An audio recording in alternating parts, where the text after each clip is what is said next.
Good evening, good evening. Can you hear the rain?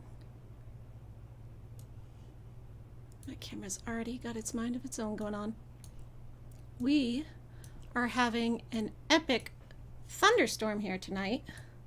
I don't know if you can hear the rain. Hopefully not. But there's a tornado warning, which I know the difference between a warning and a watch is a level of severity, so I think the warning is just like a warning, and then the watch is when you're supposed to like go dive in your closet. So hopefully we'll stay at the warning level and we won't have to go have tornadoes stream in the closet. Oh wow, hi. Thank you Ace Wingate for the $19.99 and Sarin Baggins for the $4.99 Britishly. Thank you. What are we drinking tonight? Well, I am drinking Truly Hard Seltzer Berry Punch because this book had berries in it. I think the only things people drank in this book were blood and water, but they did eat berries, so I'm like, hey, I have a berry punch. That's on theme. And the reason I have Truly's, this very basic bitch drink, is because I went camping this week. And like 2 years ago, almost 2 years ago, I went on a camping trip to the Grand Canyon. And we were there for 8 days, and it was BYOB. So Lindsay Ellis and our other friends, Angelina and I, brought a big case of Truly's with us because they thought that was a good camping beverage. So now whenever I think of camping, I think of Truly's. So that is what I drink when I go camping. And I took some with me when I went camping this week with my family and I had some left over. So now we're having berry punch in a goblet because that makes it go up from like basic bitch to vampire bitch. So cheers.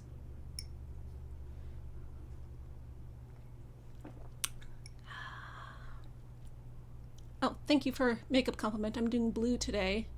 This is from the Dracula eyeshadow palette that I showed you before. I didn't bring it with me, so I forget what this one's called.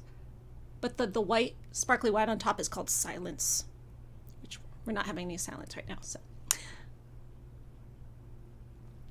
Whiskey, Everclear, okay. Protein shake. You guys are all one-upping me, but that's good. Someone should do it. Welcome to Vampire Book Club, where we always stall for 5 minutes before we get started, so that way people have more time to join. I've tweeted the tweets. I've posted the updates in Discord. If you are not part of the Vampire Book Club in Discord, you can be. The link to it is in the description of this video. Join my Discord server and then go to the bot channel, which you should do regardless. Click the book that means you want to join the book club, and then the private book club channels will open unto you and you can join the Vampire Book Club. You don't have to read the books to be in the book club. You can just follow along, lurk, see what everyone else thinks about the books, or just talk about books with us in general, and talk about vampires with us in the Discord server. It is free.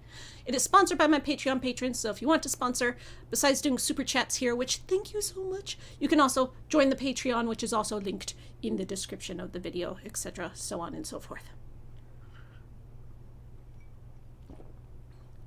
Should Agatha have written a murder mystery involving blood-sucking creatures of the night? We're talking about Agatha Christie, one of my absolute favorite authors. It's weird. My 3 favorite authors are all women whose names start with A. I got Anne Rice, Amy Tan, and Agatha Christie, my 3 favorite authors. No, she should not have written a murder mystery involving blood-sucking creatures of the night because she did not write speculative fiction. Everything she wrote was real and solvable by human means, and if she had broached over into supernatural things, it wouldn't have been the same. It wouldn't have been Agatha. That wasn't her. So maybe it could be like the Sherlock Holmes things where you think it's a supernatural thing and then you'll find out it's like, you know, Scooby-Doo, you pull off the sheet and it's a real guy, it's your landlord or something. She could have done that. Then it would have been on theme, like a more gothic themed mystery from her. Always a plus. She has a few of those, which I like. You got a huge mug of milk? Good, go for it. Port some, I don't know, what do you add to milk? Make it like a White Russian or something, put some vodka and Kahlua in it. There you go. Yes. Speaking of witchcraft, our book this month for Vampire Book Club was none other than The Witch and the Vampire by Francesca Flores. And it is a queer vampire novel, which we did not choose because it was Pride Month, but it is a happy circumstance that we are doing a queer novel in Pride Month. Many of the books we do in Vampire Book Club are queer vampire novels, just because vampires are very gay in general. So if we were to do a vampire book in Pride Month that wasn't gay, that would probably be a bit weird. But, you know, lucky us. It turned out great. This is a WLW book. As you can see on the cover, we've got some very romantic lady hands. And yeah, it's a young adult book, so it's not graphic or anything. It's very soft first love romance. Two teenage girls, you know, saving the world and falling in love. Enemies to lovers. Friends to enemies to lovers situation. Yeah. Right, so I'm going to put the chat over here. When I talk about the book, a lot of times I don't have time to keep up with the chat. Sometimes I'll catch something, but if I don't see what you say or answer your question, ask it again later. When I'm done talking about the book, I will ask you questions about the book. That's when you can put stuff in the chat asking me questions about the book or stuff that you want to share your thoughts about the book, which I will say out loud for the group to hear, and we can all discuss those things. Otherwise, I'll just tell you what I thought of it along the way as I describe it to you. And then when we're all done talking about the book, then you can ask me other sorts of questions. If you ask me non-Witch and the Vampire related questions or comments before we're done talking about the book, I will not respond to them. I will save those for later. So if I don't answer you, it is because I'm ignoring you. Cheers. It's the first time you have heard of this book. Well, it's a brand new book. It just came out earlier this year. I believe it's 2023 book.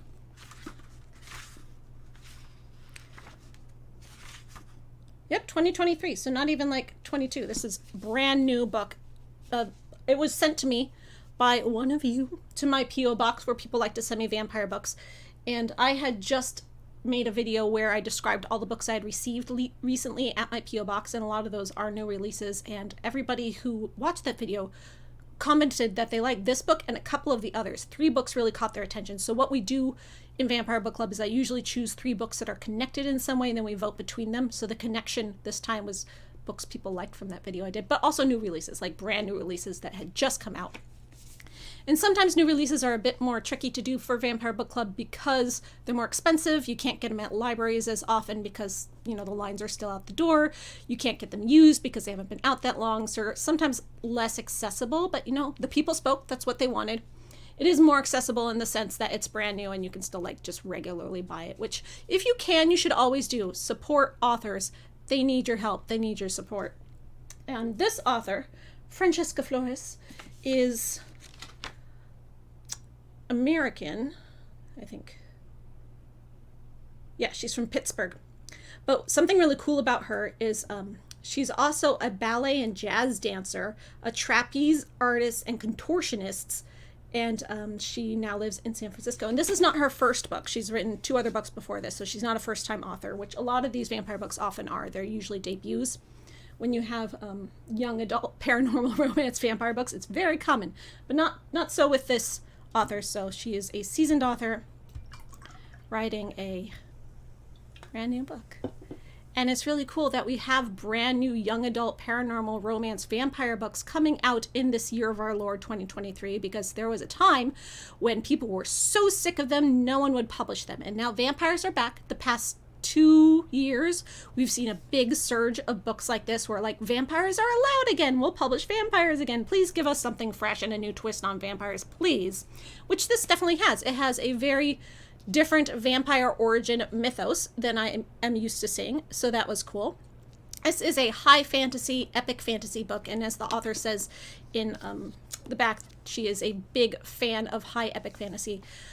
High/epic/sword and sorcery fantasy is like your Lord of the Rings style fantasy, your second world fantasy, Game of Thrones style, where it's a non-Earth situation, but it's basically Earth, but magic exists And it's in a sort of medieval setting that usually doesn't have technology unless it's some kind of like steampunk or magic fueled technology.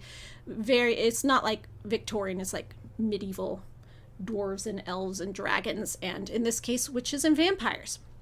So the premise of this world, and when you're talking about high fantasy, you often have to start off with the premise before you can actually get into the story, because there's a lot of world building when it comes to high fantasy books, and they tend to have a lot more information dumps and descriptions of the world that are just there in the text instead of being incorporated into the story like you get in more natural modern fantasy, urban fantasy, where instead of just saying, and the beginning of the world was this, and this is how the world began, you just sort of figure it out as you go. But this one will tell you at the beginning of each chapter, there's a little epigraph of an excerpt from like a textbook that witches use to learn their witchy powers, or a journal that was compiled by, spoiler, of, where vampires' origins came from and so on. So we learn that in this book there are gods that are real. They are an arcana pantheon of gods, and back in olden times, thousands of years ago,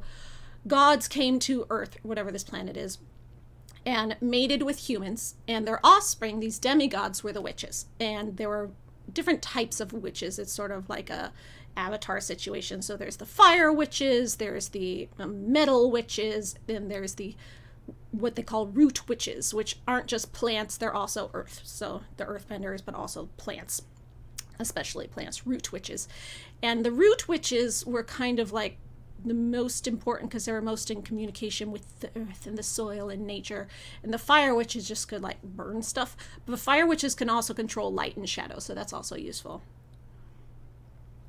And then there are several other kinds of witches which do not matter because they do not show up in the story.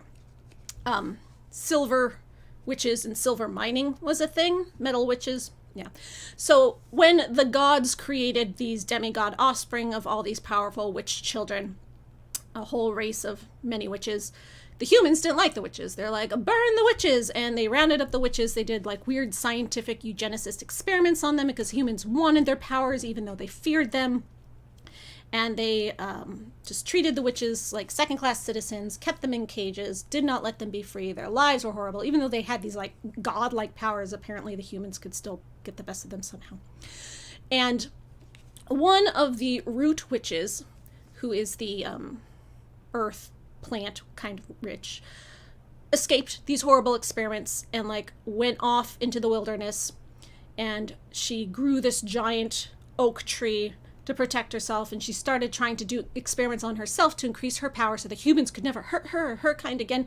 But oopsie, she accidentally turns herself into a vampire, and that's how vampires began. So a vampire was originally a witch that did weird experiments on herself, and now the difference between a witch and a vampire is she's immortal. She doesn't age or anything.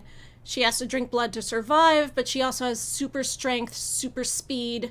She can't change shape or anything. She can't fly, but, super speed. She can kick any human's ass. She could, like, rip apart jail bars. But they lose their witch powers. So the way all the other vampires come into being is a regular, you bite someone, they drink some of your vampire blood, then they die, and then they rise from death as a vampire if they die with vampire blood in their system. But anytime a witch became a vampire, they would lose their witch powers. But they get cool vampire powers, so winning.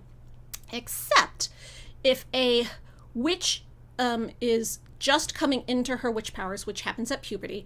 So when witches are born, they're just like humans. They don't have any powers. But as they hit puberty, their powers come in, and they are the strongest witchiness they can be. And then as they grow up, their powers sort of mellow out. But by then, they've sort of trained and honed their powers, and they're better at using them. But the youngest witches are the strongest witches. So if one of those young, just hit puberty witches becomes a vampire, they keep their witch powers. Pretty cool. That usually doesn't happen.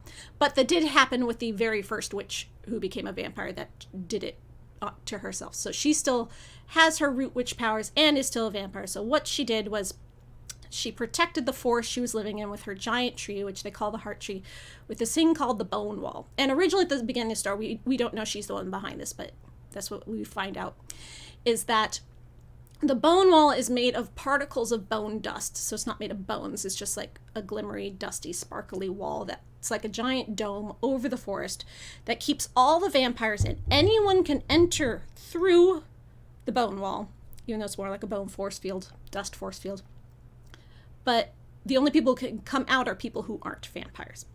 And vampires, so the people outside the bone wall think the bone wall was made by them to keep the vampires trapped, because otherwise the vampires would be coming into their cities and eating them all the time. Whichever time there's a break in the bone wall or like a crack, they do come out and they sort of attack the cities. And so the witches, once this started happening, the humans were like, oh shit, we got a bigger enemy than the witches now, so maybe now we should be friends with the witches and use them to help us fight the vampires. Hey, witches, we're not going to be racist to you anymore. Now we're all friends.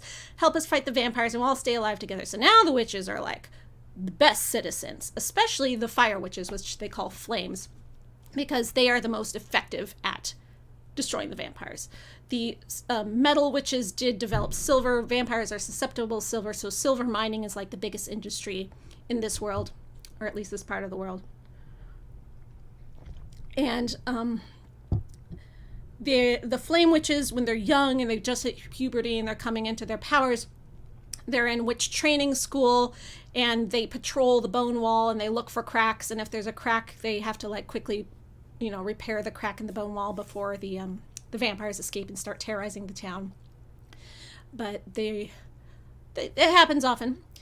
So the story starts with our main character, who's a vampire, and it's also a retelling of Rapunzel.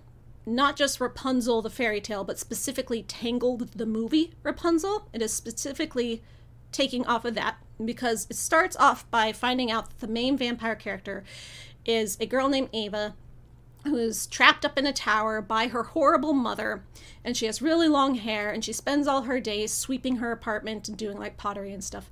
Not really, but basically, right? She's basically Rapunzel from Tangled, except her hair is black and she's a vampire, so it's like Gothic Rapunzel, right?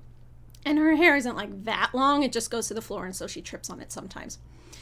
And we find out that she's been a vampire for 2 years, and her mother became a vampire 3 years ago, and her father died in a horrible accident a couple years before that.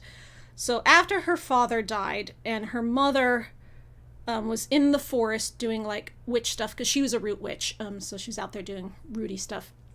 She gets attacked by a vampire, but the vampire saves her life by turning her into a vampire and giving her another chance at life. And so mom comes back home and she tells her daughter, like, you can't tell anyone in town that I'm a vampire or they'll kill me. But she's also a really important person in town. She's on the like council of elders, the like, you know, the Senate, or like basically the ruling people of the town. There's an emperor who lives way off in the Empire Village, but in their town she's on the like the Knights of the Round Table. So because her daughter has just hit puberty with her witch powers, she can siphon her daughter's witch powers into herself, like Mother Gothel does with Rapunzel and Tangled, where she like sings a song and makes her hair glow and she takes her like youthing powers into herself. It's exactly like that. And now she has witch powers, so everyone's like, oh, she can't be a vampire, because if she can still use her root witch powers, of course she must be human, because all vampires lose their root witch powers. But then, when Ava gets to be about a year older, when her powers are at their height, her mom kills her and turns her into a vampire and locks her in the tower at the same time as like this big vampire attack happens in town. And Ava's kind of like very naive, very shy, very innocent, very much like Rapunzel and Tangled. Scared of the outside world, very sweet, very kind, but being used by her mother, and she thinks her mother's protecting her. She thinks it's for the best, and her mother is doing this to keep her safe, because otherwise they would kill them, and she has to keep her safe, so she keeps her locked up in the tower. But unlike Rapunzel in Tangled, the mother is remarried and has a horrible stepfather who is this evil, like, pervy weasel man who is just human, but he is a relative of the emperor, so he has power, and his goal is to get power through the mother and like also become a vampire one day. And so whenever the mother goes on her trips, Ava is left home with the horrible stepfather, and he does these terrible experiments on her where he'll like chop off her fingers and see how long they take to regrow. And they keep Ava starved for blood, so they only give her an ounce at a time, and she's very starved, so she's not very strong, even though she has these extraordinary godlike witch powers because she died at the height of her witchiness. The mother is always siphoning them away, so she can't really do anything for herself. And we find out that Ava's tragic backstory is that when she was in witch school, she was a root witch, and her two best friends were these two flame witches, Kay and Tristan. And she and Kay were besties even before when they were children. And it was kind of like a puppy love romance, like they almost kissed one time, but they never really expressed their feelings together, like we're just gals being pals, but they knew there was something more there. But they never became girlfriends. They never really crossed that line. They got this close, and then the next day, bam, she's a vampire. She's locked in the tower. The mom lies to the friends and tell them that she got sent off to school. Also, on that same day when she got turned into a vampire, Kay's mom died in the vampire attack. So Kay, who later on finds out that Ava didn't get shipped off to school but has been a vampire locked in a tower for 3 years, thinks that Ava was the vampire that killed her mom because the timing makes sense. So now she has spent these 2 years hating her former best friend, who's now an evil bloodsucker, and they think vampires don't have personalities. They're like zombies. They lose their cells, and her goal in life is to become the best flame witch that ever flame witched, just so she can avenge her mother's death. But she has a problem because she is half of a different ethnicity. So they have the main ethnicity of the town are basically white people, and then the other ethnicity off over here sounds very much like a South Asian, maybe India sort of situation based on the way it's described. So those people, her dad was from there and her mom was white, and so she's biracial. But Ava was completely from that other culture. So she is like dark skin. So I thought when I saw this cover that the pale one would be the vampire and the darker skin one would be the witch, but no, it's the other way. This is the vampire. And this is the witch, and these are her like special witch jewelry cuffs, which she makes a really big deal of at the beginning of the book, and they're never mentioned again until the very end when she's like, oh yeah, I don't have those anymore. Like, I thought they were going to be a big thing because they're on the cover, and she makes a big deal about mentioning them. Yeah. Oh, but this ring is also mentioned a lot. Like, this ring is the ring her mother gave her, and at the end of the book she's like, I will lose this ring because now I'm free of my horrible mother, my abusive mother Gothel. It's funny because the mom's name in this is Eugenia, and I was like, is that a nod to Flynn Rider's real name being Eugene in Tangled? Probably. So, unlike in Rapunzel, where the Flynn character helps her out of the tower, Kay doesn't help her out of the tower at all. She doesn't do any of that. Ava gets out of the tower of her own. So what's going on is, it's a regular day in town, and Kay is on patrol trying to prove to everyone else in class that she's the best flame witch that ever flame witched, because they all think that she's less good because she's biracial and she doesn't fit in, so she has to overcompensate to prove herself. And also, her mother was kind of starting to get sympathetic to vampires right before she died. And so everyone's like, oh, her mother died a traitor. That's why the vampires got her and killed her, because she thought she could trust them and make friends with them, and then they killed her, and so mother was going to betray the cause. Her mother was on the council of elders too, so she got killed. So Kay's got like a lot to compensate for, and a lot of anger issues and a lot of rage issues. She is now an orphan, and through the course of her flame witch training, her other best friend Tristan, who's also flame witch, and he's like the son of the main flame witch leader guy, he kind of pulled away from her, and now she feels a rivalry with Tristan. I like that there was never anything romantic between Tristan and her. Like, for all we know, Tristan's gay too. They were just friends. Like, we did have this male-female relationship where they were just friends. And we find out later that the reason Tristan pulled away from her was because she actually kind of pushed him away when she was grieving, and then he like hurt his feelings. So yeah. So we start off with Ava in her tower. Her mom's going on a trip. So it's like the beginning of Tangled when she's like, can you go get those like paints from very far away? So she's got this plan that while her mom's going on this trip, she's going to escape. And she's developed this whole plan. And she's been reading this journal that she found, like this journal that has all this information about the origin and history of vampires, about the vampire queen who lives out in the forest, whose name is Cassiopeia, by the way. the one who made the heart tree. And she thinks, if I can escape this horrible tower, my horrible mother and her really creepy husband, I can run off into the forest and join the vampires there and live among them and have this utopian society with Cassiopeia, the vampire queen, and she'll be my new mom and everything will be great. But Ava doesn't want to hurt people. She doesn't kill people. Most vampires kill people, eat people, hurt people. That's like fine by them. She has never killed a person or hurt a person. Her mom and her horrible stepfather Xenos bring her blood every day. She doesn't want to think about where the blood comes from. She doesn't want to know who they killed to get it. She knows she's drinking human blood, but she doesn't have a choice. She tried to starve herself, but after 3 days, they just put blood next to her, and she was so like mentally zombified and gone that she just drank it. So she knows there's no way that she can actually not drink the blood. If she doesn't do it long enough, her body will like click and do it automatically. It's Xenos with a Z, at least. He's not Xenos with an X. He's not that cool, thankfully. It is Greek for outsider, though, so yeah. You know, this book's pretty clever with names. So, instead of using the Flynn Eugene character as part of her escape plan, this time Rapunzel escapes by herself. So she comes up with this plan to escape.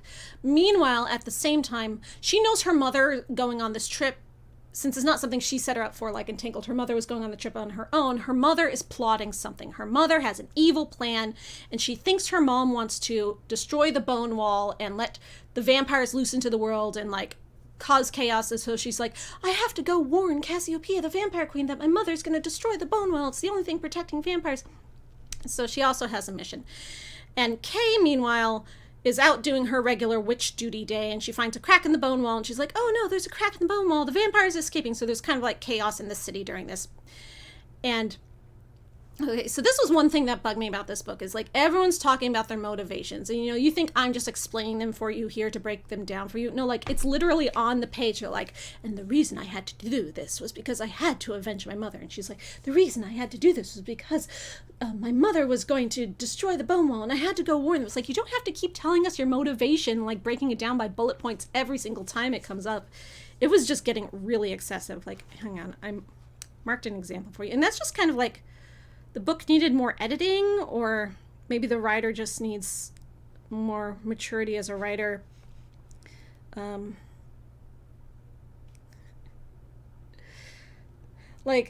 I don't know, here's one. She's like, oh, maybe Kay hates me now, but a sense of duty to her mother means she will keep her word. Like, you don't have to tell us that that's why she's doing the thing she does, because she has this thing with her mother. Like, we can get that as a readers. It's already there.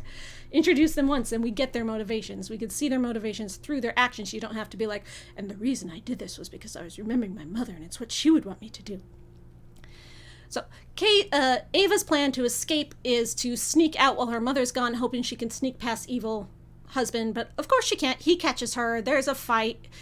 He tortures her. He talks about like how he's gonna like do more experiments on her, but she does get the better of him. She sort of realizes she's stronger than she thought she was. She's very weak and very like Rapunzel-y and innocent, and you know, if someone grabs her, she doesn't fight back. And then like when she does try to fight back, she's like, whoa, I do have super strength. So she does get the better of him. She throws a chair out the window. She jumps out of the tower and she runs off. But meanwhile, chaos is going on in the streets, and Kay is out there stopping the vampires that have escaped into town. And Ava like runs onto the bone wall. She sees the vampires in town, and they're like, hey, we killed this guy. Would you like some? And she's like, no, I don't eat people. I'm going to go into the forest and eat squirrels. And she doesn't really have a plan other than she has to get away. She takes the journal, the mysterious journal she's been reading 3 years with all these weird secrets in it, and she flees. And it's the only thing she takes is this journal and a scarf that Kay gave her back when they were besties. And she doesn't know Kay hates her. She thinks if she can find Kay one day that maybe they can still be friends. And Kay and her witch school and witch teacher man, leader of the pack, he's like, okay, vampires are running amok. It's time for you guys. You guys are finally old enough to go into the forest yourself. And we're all going to round up as many vampires as we can, and whoever gets the most or the best and gets to the town in the middle of the forest in time, forget his name, Clear something. Whoever gets there first with the best vampires gets to graduate early. And Kay's like, yes, if I graduate early, I will have proved myself. because my mother was considered a traitor, and that way they won't think I'm a traitor like my mother. It's like, yes, you told us that 4 times already. Oh, thank you, Joe, for the 1,100 Chilean pesos. I don't know what the P stands for. Guessing that. Thank you. So yeah, now we both know their motivations. They're out in the forest. She's running off on her own. Kay's out there. She knows that Ava's escaped. She sees like the hole in the tower, and she's like, if I can catch her, then I'll catch the vampire who killed my mother, and that's the most important. I'll also take her to the city, and I'll also win the prize. So she's got like 8 motivations now. The anime you wrote in your head when you were 13. I love that. So Ava's out there in the forest. She realizes she's gotten in over her head. She's like barefoot, just like Rapunzel is in the movie. She's tripping on roots. She's hurting her feet. She's starving for blood. She's like looking around the forest for squirrels or something. She can't find anything. She realizes she's going to like pass out from blood loss. And she realizes there's something wrong with her. She's still a root witch. She still has a connection to the land. So she can sense that this forest is sick. There's something real weird going on with the forest. And the forest is kind of alive. So the vines will kind of come down and try to grab people. It's not carnivorous, but we do find out later that the forest is sort of swallowing bodies. And it swallows some live people too, but that's more the ground than the trees. But she sees the trees are sick. The forest smells like rotten decay the entire time. So Kay is out there. She does eventually find Ava, and her plan is that she's going to trick Ava into trusting her. She's not going to tell Ava that she's hated her for 2 years. She's going to pretend to still be her friend, and she's going to take her to the city and pretend she's helping Ava get to where she wants to, which is the Vampire Queen. But really, she's going to trick her and get to the city and, win the prize.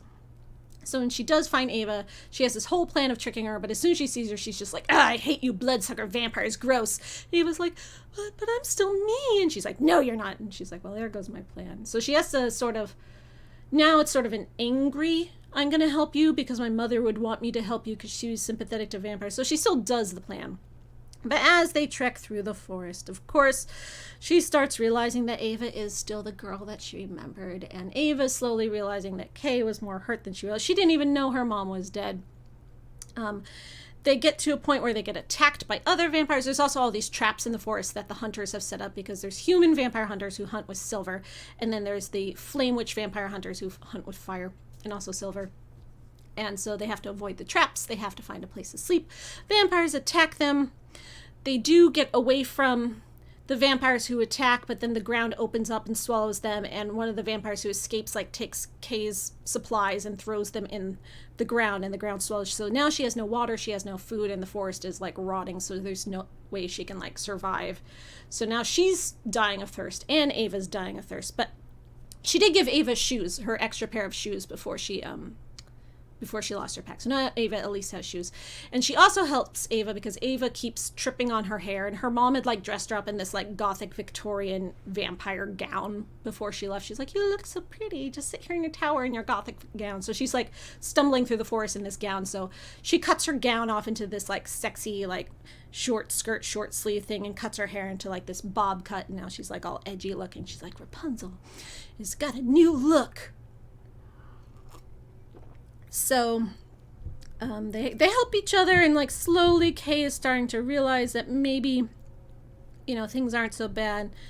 They find a camp of people in the forest.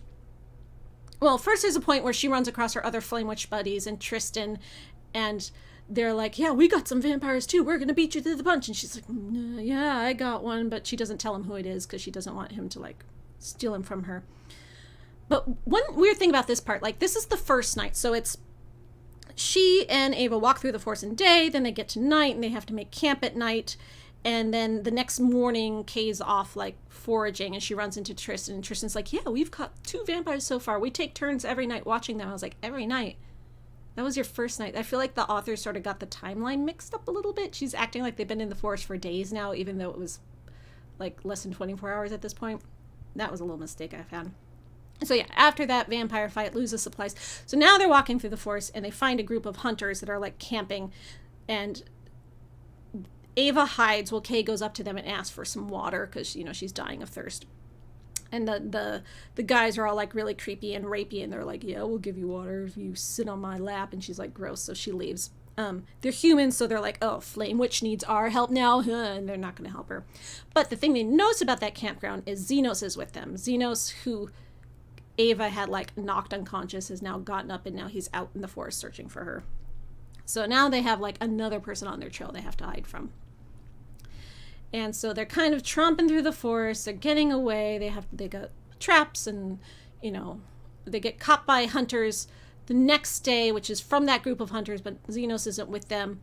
And Ava gets caught in like a silver net vampire trap, and they're fighting with Kay. But then Ava like eventually like manifests more of her vampire power and uses that and escapes the net and saves Ava, or Ava saves herself. But she gets away, and then the ground swallows up more of them. And then they, as they're leaving that trap, they go past some other vampires are trapped, and it's the same one that like screwed them over the previous day, that attacked them and then left. And those vampires are like, wow, a vampire with witch powers, join us. You have so much power, like you could be leading us with that kind of power. And Ava's like, no, I don't want to be like you. I only eat squirrels. And then they see that same vampire again, and this one's her name is like Nera. Is like fantasy name you can't pronounce. Nera. I'm just gonna call her Nera. And she's up in a cage, and they sort of like get away, and they kind of start getting to this truce place with Nera, even though Nera, like, eventually she kind of becomes an ally, sort of, even though she still will kill people and she doesn't want to be a good vampire. And they keep going. There's no water. They're both kind of dying of thirst at this point. And they have a night where they snuggle and sleep together, and they're sort of starting to like get their feelings back, and they both keep looking at each other and being like, she's so beautiful, but no. There's a moment where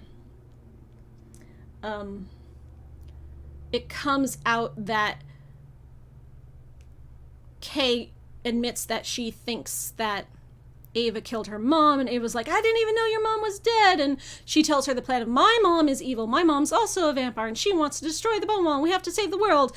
And they have this like big old fight that they resolve, and they're getting closer and closer, and they snuggle at night, and Ava's like really thirsty, and she's like, I could eat her, but yet I love her so much that my like hunger just turns off when I look at her. That's how much I love her, that I only don't even want to bite her. And as they're getting to the end of their journey, they're both dying of thirst, but Kay is so bad off that she's like fainting, and she can barely walk. She can't even pay attention to where she's going because she hasn't had water for like 3 days. So Ava summons all her strength, even though she's dying of thirst too. She wasn't going to go into the city. She originally thought Kay was bringing her there, and then they would part ways. And now that they've made up and she realizes she's not the vampire that killed her mom, now she thinks Eugenia is the vampire that killed her mom. So they were going to part ways at the city, and then Ava was going to go on her way to find the heart tree. But now she has to take Kay into the city because Kay is too sick, can't think, can't walk, so it's dangerous. So now she has to take Kay into the city, but she gets in without them being like, why is a vampire coming to the city? Because she shows her root witch powers, and like, oh, you look like a vampire, but since you have magic, you must not be. Gets into the city where all the other Flame Witch kids have brought the vampires they've caught, and they're having their contest, and going to have this big trial of like who gets to graduate early. So Ava takes Kay to a hotel. She sneaks her into a room.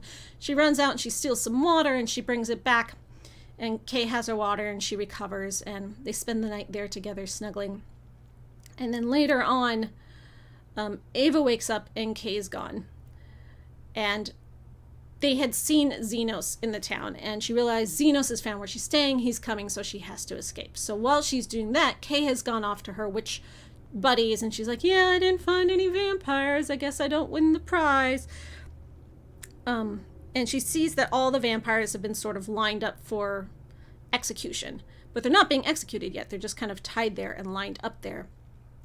And the leader's teacher guy is like, okay, you two vampires, if you fight to the death, whoever wins gets to go free. And then like they have a little vampire sparring match, and the one who wins, he's like, okay, you're free now. Poof, turns up into flames. He's like, yeah, you're free of existence. So while this is going on, Ava witnesses all this horribleness. She sees that, what they're really doing to the vampires, and she's like, this is wrong. They're not innocent. Obviously, they're murderers, but the flame witches are just as bad. They're murderers too. So she kind of decides, I'm going to help the vampires escape, and she uses her root witch powers to help them escape, because she's also escaping Xenos anyway. And so then there's like chaos. All the vampires are running free. But Kay sees her doing this, and she's like, oh, Ava lied all along. She isn't a good vampire. She just tricked me into bringing her here so she could help the bad vampires escape. She betrayed me. And it's sort of like that misunderstanding trope. But the escape plan doesn't work. But while she's escaping, Ava ends up killing a person by drinking their blood for the first time.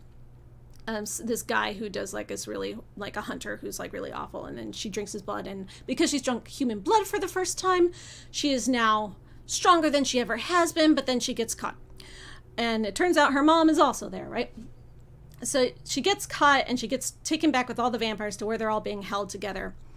And Kay is like, I don't know how to feel about this. But her teacher guy, Leander, he's like, congratulations, Kay, you win the prize because you caught Ava, the most important vampire that her mom has been looking for forever. Because I still don't know her mom is a vampire.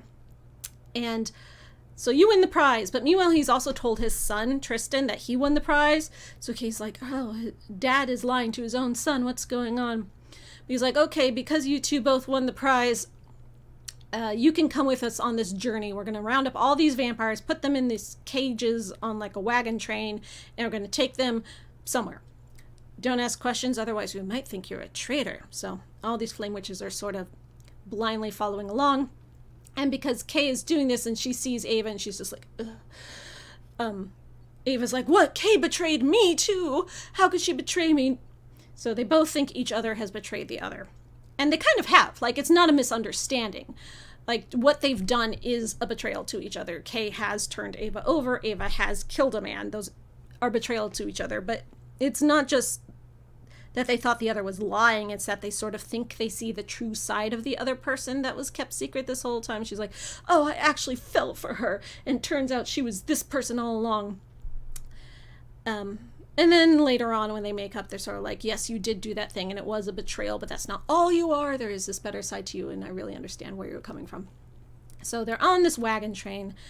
They're going to this mysterious place, and in the cage where Ava is, there's two other vampires, which is that Nyara lady, and two humans. And she's like, why are there humans in this cage with us? And the vampires try to eat the humans, and then the flame witches put fire on them so they can't, so the humans don't get eaten. She's like, why are humans in these cages with us? And we don't know.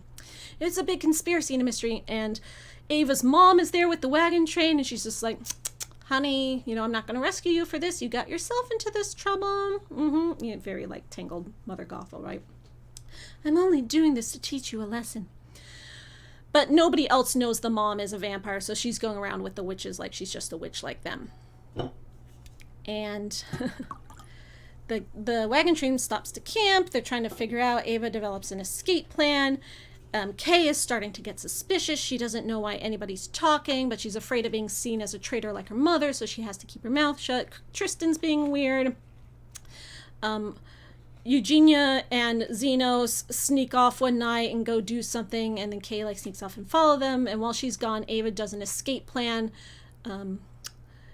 and she gets her and the two vampires and the two humans out of the cage, and they make a run for it, but then they get caught again, so they get dragged back again, and her escape plans just keep sucking. And instead of putting her back in the cage, they've reached a second camp by this point. They take her into these barracks that happen to be by where they're camping, that happen to have a jail cell in the basement. And no, that's where Kay goes. So Ava gets taken to a tent, and she gets chained to the floor, like Samson style. And her mom's and Xenos are there, and they're like, we tried to warn you, honey. And her mom's like, great, I found you again, so now I can take your witch powers again. She keeps siphoning off her witch powers, making her weak. Kay comes back after having, stalked the mom, And the teacher guy is like, where'd you sneak off to last night? She's like, I don't know, I just got... He's like, no, you're a traitor like your mom. Now he knows. So he puts her in the prison cell in the barracks, and Tristan, she thinks Tristan is going to help her, but he like turns his back on her and goes away, and she's like, curse you, we were friends. All this time, by the way, Kay has been trying to learn the trick of like light bending to make herself invisible, which is a thing only very strong special flame witches can do, is the invisibility. You like push light away from you so no one can see you, right? And she eventually figures it out, like at a crucial plot moment. But then turns out Tristan was just pretending to turn his back on her, and he comes and he springs her out of there. And he's like, oh, you're right, my dad maybe is kind of evil, but he's still my dad, and I still want daddy's approval, but I don't know what to do, but I believe you, I'm on your side. But they still think Ava is bad at this point. But meanwhile, Ava helps herself escape as well. And just at this point, they've sort of figured out that they're taking the vampires and the humans to the vampire queen Cassiopeia as sacrifices. They're like, why would the flame witches who want to kill all vampires do anything to help the vampire queen? If Eugenia's goal is to destroy the bone wall, then she must be against Cassiopeia. But no, is Cassiopeia actually working with her? Because Cassiopeia does show up, and she's like this very fairy-like elemental person, like her hair is made of leaves. And by this point, Ava sort of figured out that she's not just a demigod that was a child of the Arcana that came to Earth and spawned all the witches back in days of yore. She actually is one of those original gods still, and she's the only one left. And all this time through the book, Ava keeps hearing voices, like mysterious voices that keep saying, help us, help us. And she eventually figures out that those are the voices of the Arcana, of the gods. And the way they want her to help them is to get this last missing vampire Arcana god to go back to God realm and stop being on Earth. Because the forest is sick, and that way it'll make the forest unsick again. And so during that, Cassiopeia shows up with her army of vampires, and Eugenia spilled the beans to Ava. She has her like villain monologue where she says, I'm actually going to work with Cassiopeia. We both want to bring down the bone wall. We both want to destroy the bone wall. We're actually in it together. And Ava's like, no, I thought she was going to be my new mom. But there's a conflict, because the only way to destroy the bone wall is to destroy the heart tree. But Cassiopeia doesn't want to destroy the heart tree. She thinks maybe we can find another way, but there really isn't. So Ava's like, okay, maybe I can talk to her and at least get her to stop my mom, because she doesn't want this tree to destroy. This tree is very special to her for some reason, because, you know, she was a root witch too. Trees are their thing. So she sort of tries to have a plan, and, you know, she's a little confused, but, you know, she's got the spirit.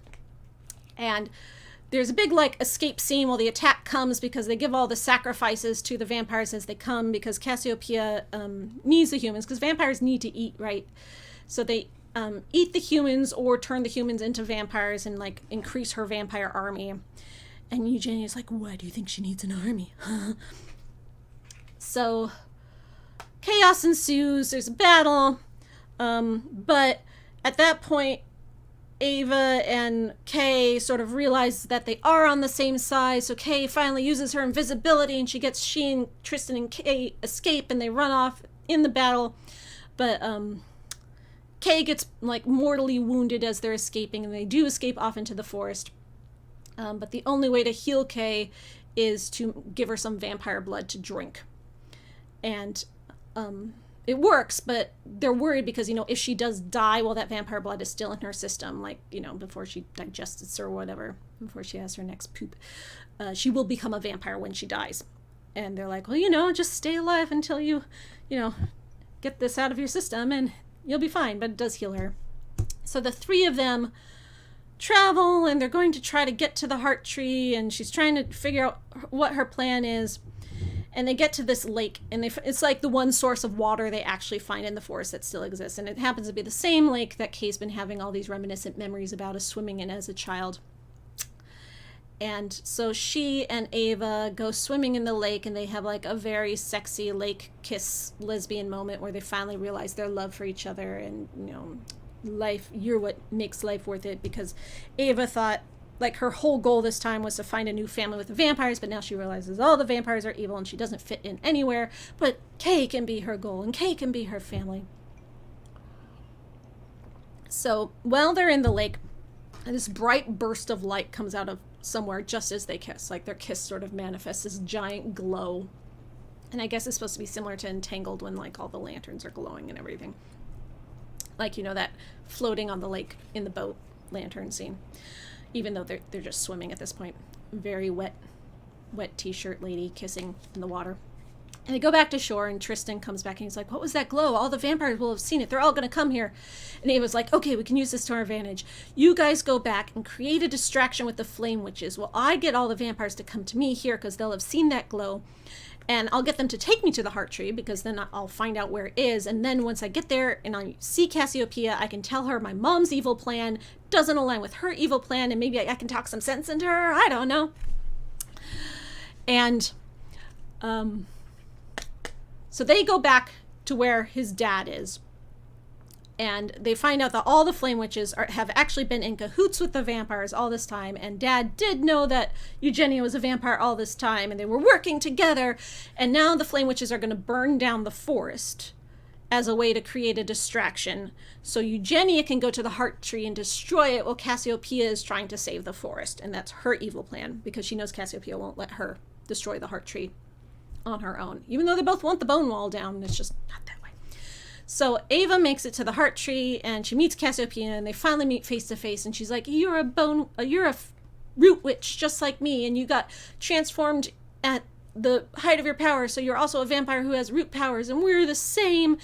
But because Cassiopeia is from olden times, she had had a child at that age already, and she had lost her child. You know, the gods came to Earth to have children, right? So she had had a child who also became a vampire.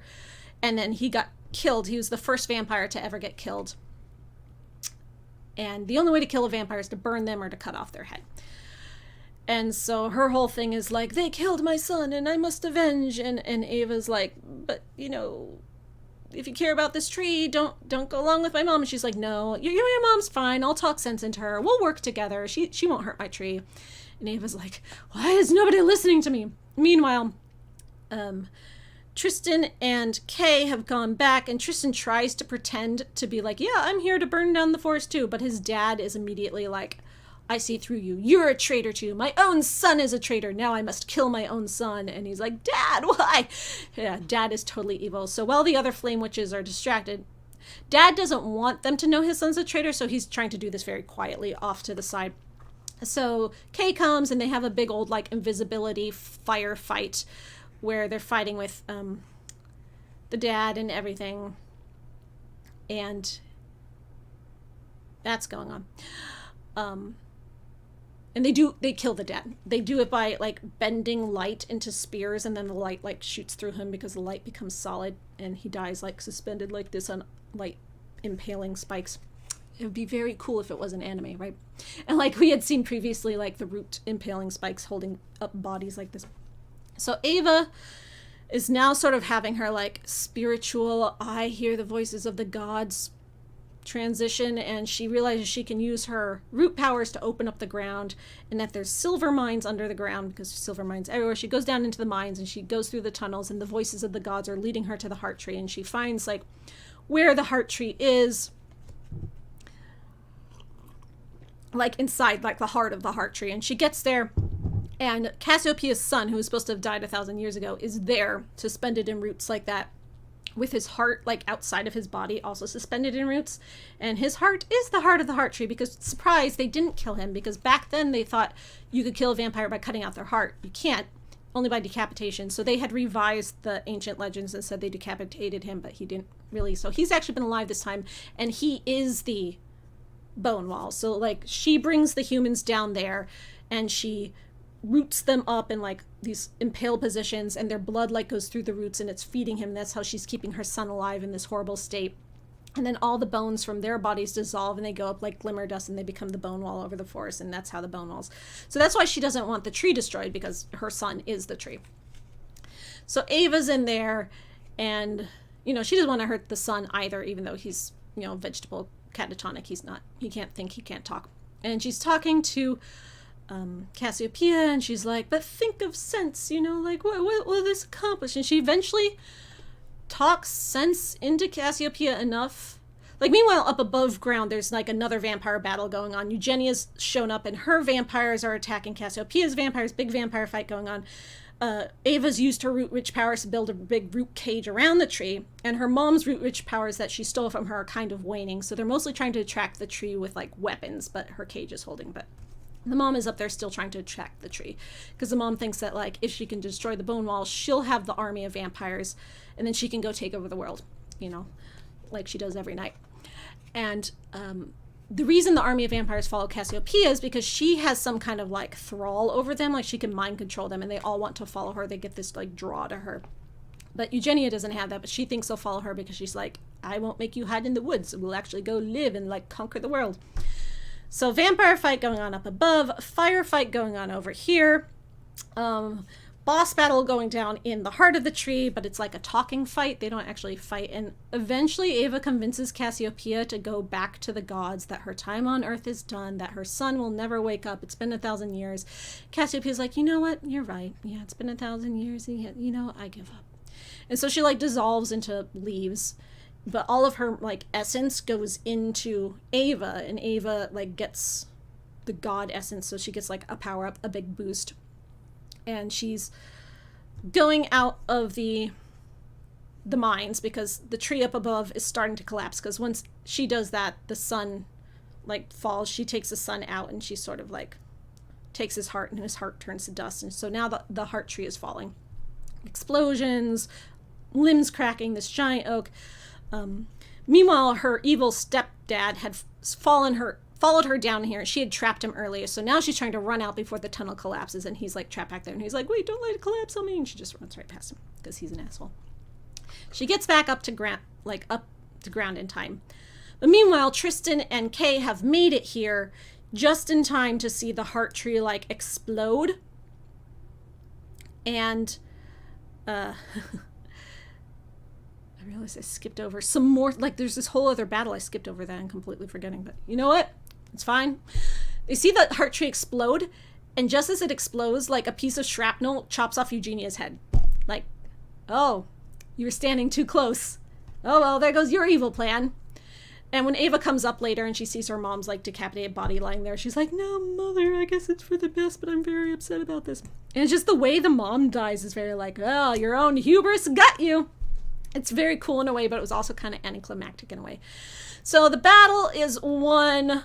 The heart tree's gone. The bone wall is gone. All the vampires are like, we're free, but they're also still kind of like scattered and fractioned. Their leader is dead. But Tristan and Ava and Kay are like, well, let's get out of here. And they're starting to run away, but a few of the last hunters that were still in the fight are there, the human hunters. And they see them, they're like, the traitors, you were the traitors, and they shoot them. They shoot Kay and Tristan. This is before Ava gets there. Kay and Tristan both get shot just with like arrows, so they're lying on the ground bleeding out. And that Naria vampire lady, she comes and she finds them. And, you know, I'm thinking here like, oh, Kay had vampire blood in her system, so if she dies, she's going to come back a vampire. Like, we know she's fine. But Naria is talking to Tristan, she's like, you assume she's saying, do you want me to make you a vampire before you die? And he's like, no, help Kay. Because she doesn't know she has vampire blood in her system. So Ava shows up just at this moment, sees her friends bleeding out, and Naria's like, Tristan's already dead, but Kay still has a heartbeat. I'm not going to do it. I would never turn someone against their will. Tristan said, no. Your friend is dead, by the way. He dies so anticlimactically. And then so she's like, bye. And she leaves. And Ava goes to Kay, and she's like, oh, what do you want me to do? Do you want me to turn you into a vampire? Do you just want to let me die? And Kay's like, do it. Make me a vampire. I'm like, but why is this a conversation? I guess the vampire blood had passed out of her system already? I thought it was like already going to be a done deal, and that was going to be the twist. But no, it's not a twist at all. She like then gives her the blood and then is making her a vampire. But like just as she's making Kay a vampire, Xenos shows up, and he's like, haha, bitches, I survived, and he like bashes her across the head, and she goes unconscious, and fade to black. So cut to like days later, Ava is strapped to a laboratory table in this dungeon, and she's just lying there. It's all silver, but she's like, the silver doesn't hurt me anymore. I've been lying on this silver all these days, and it just kind of tingles. She realizes that she inherited all of the gods' power, so now she's like really powerful, and she's thinking, I could probably just bust out of here if I want, but you know what? I'm gonna wait and see what happens. We'll see what happens before I bust out of here, yeah. And she's lying there in the dungeon, and then one day late at night, Xenos shows up, and he's like paid off the guards because he wants to steal her out of the dungeon. And he's like, you know what, I'm related to the Emperor. I'm going to kidnap you and take you off to the Empire capital where he can do experiments on you because nobody here, you know, this town has gone to shit. Vampires are roaming the world. The bone wall's gone. I'm going to steal you off, and that will be my plan. And he like puts her in silver, puts her in her cage, thinks he's like got her all contained, and she's like, I could bust out of here. But I'm going to see what happens. I'm just going to hang out and see what happens. Then we cut back to Kay. This whole book has been told in back and forth point of view. There's an Ava chapter, a Kay chapter, and it goes back and forth the entire time. And often the chapters are very short, like only 3 or 4 pages long.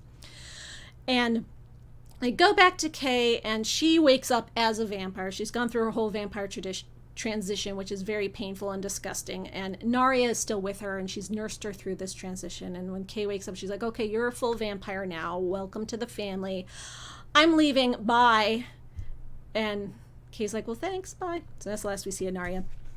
And Kay, realizing she's a vampire now, is like, well, I gotta find out what happened to Ava. And Narya tells her, like, where she's been kept. Oh, thank you, Lady Kyle, for the $9.99. Thank you. And so she gets out just as Xenos is getting Ava away. So she sees this, and now that she's a vampire, she's got cool vampire powers. And she runs off to follow the cart. And Ava's also thinking that she now has this lure, this thrall that she can just draw all vampires to her. And she's like, I'm not going to keep them mind controlled as an army, but I'm going to offer them community and family. And now that I am the new vampire queen, that's my plan. I'm going to be like a good, nice vampire queen who's just like, do what you want to do, but I'm here if you need me.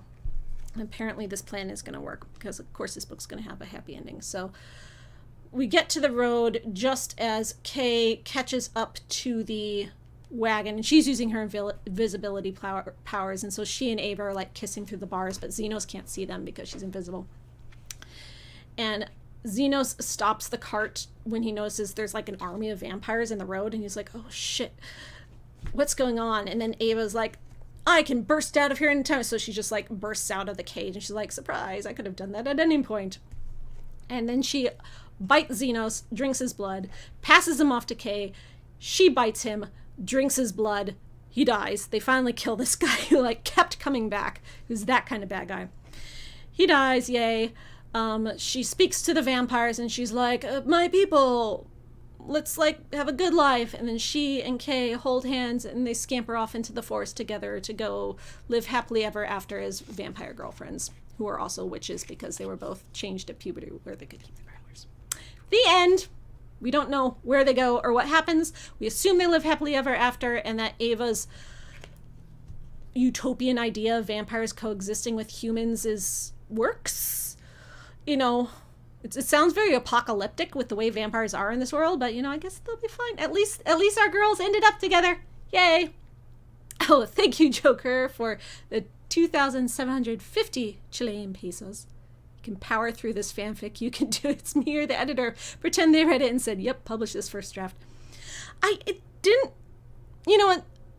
We make fun of stories when we talk about them because we are glib and sarcastic on this channel, but this wasn't a bad book. It was very of what it was. Like, this is exactly what a young adult sword and sorcery, magical witch, Rapunzel retelling, Gothic fantasy should have been.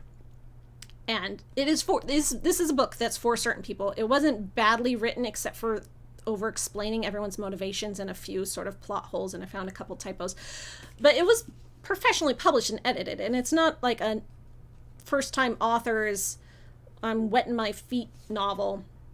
I think it did need more editing, but a lot of times when you have an author who has been successful, like this author's had 2 well-selling books, the editors will put less work into a novel like this, and it will get less attention because they're like, oh, we know this author already sells, and this book has enough of a gimmick that we know it'll sell, so we don't have to try very hard, and we don't need to edit it better. We'll just, like, it'll sell copies anyway, which is why, like, people like Stephen King never get edited anymore, because they know his books will sell. So they spend less money on labor making the book good because they don't need to. It's a sad state of affairs. I'm not going to mock this book for being, you know, young adulty, because that's exactly what it was supposed to be. It is very anime. It is very, yeah, like someone compared it to Snow White and the Huntsman. It was cute. It was fun. It did not really grip me or engage me. I thought I could read through it in a day because I love sort of like fluffy YA and I can read it really fast. And the reason book club is late is because it took me an extra day to read it because I just wasn't getting into it. The characters are fine. The writing was fine. The story was fine. It was very sort of like basic by the numbers fantasy plot. It was very drawn out. Like the point where they both thought each other had betrayed them, I thought was the end of Act 2. But no, that was just the midpoint. The end of Act 2 was later on when you thought Kay was bleeding out and she was going to die and she had to drink the vampire blood to survive. And, you know, it turns out Daddy was evil and so on and so forth. And the mom and the queen were working together. Shock and horror. That was the end of Act 2. So it was sort of had like two low points in a row. But it's not that long. So when I say it sort of felt too long, it was more about the pacing. It was more about the structure. You know, I wouldn't recommend this book. There are other books that you could read. Even if someone's like, oh, I need a gay, lesbian, fantasy vampire novel, I'd be like, well, this one exists, but I wouldn't be like, oh, you gotta read this one. No, it's fine. I am also not a young adult, so it's not for me. So for kids, this book might speak to them and feel more like what they want. I'm turning on the air conditioning because it is hot in here. Whew. Hot in here is just me. Also, the romance for me wasn't very like, I gotta see them get together. Oh, this ship is so cute. I bought it. It was a believable romance. I like that they had a history together, that it wasn't just this sort of Pride and Prejudice, I hate you at first sight, and that the reason they were enemies was a misunderstanding, but yet not entirely.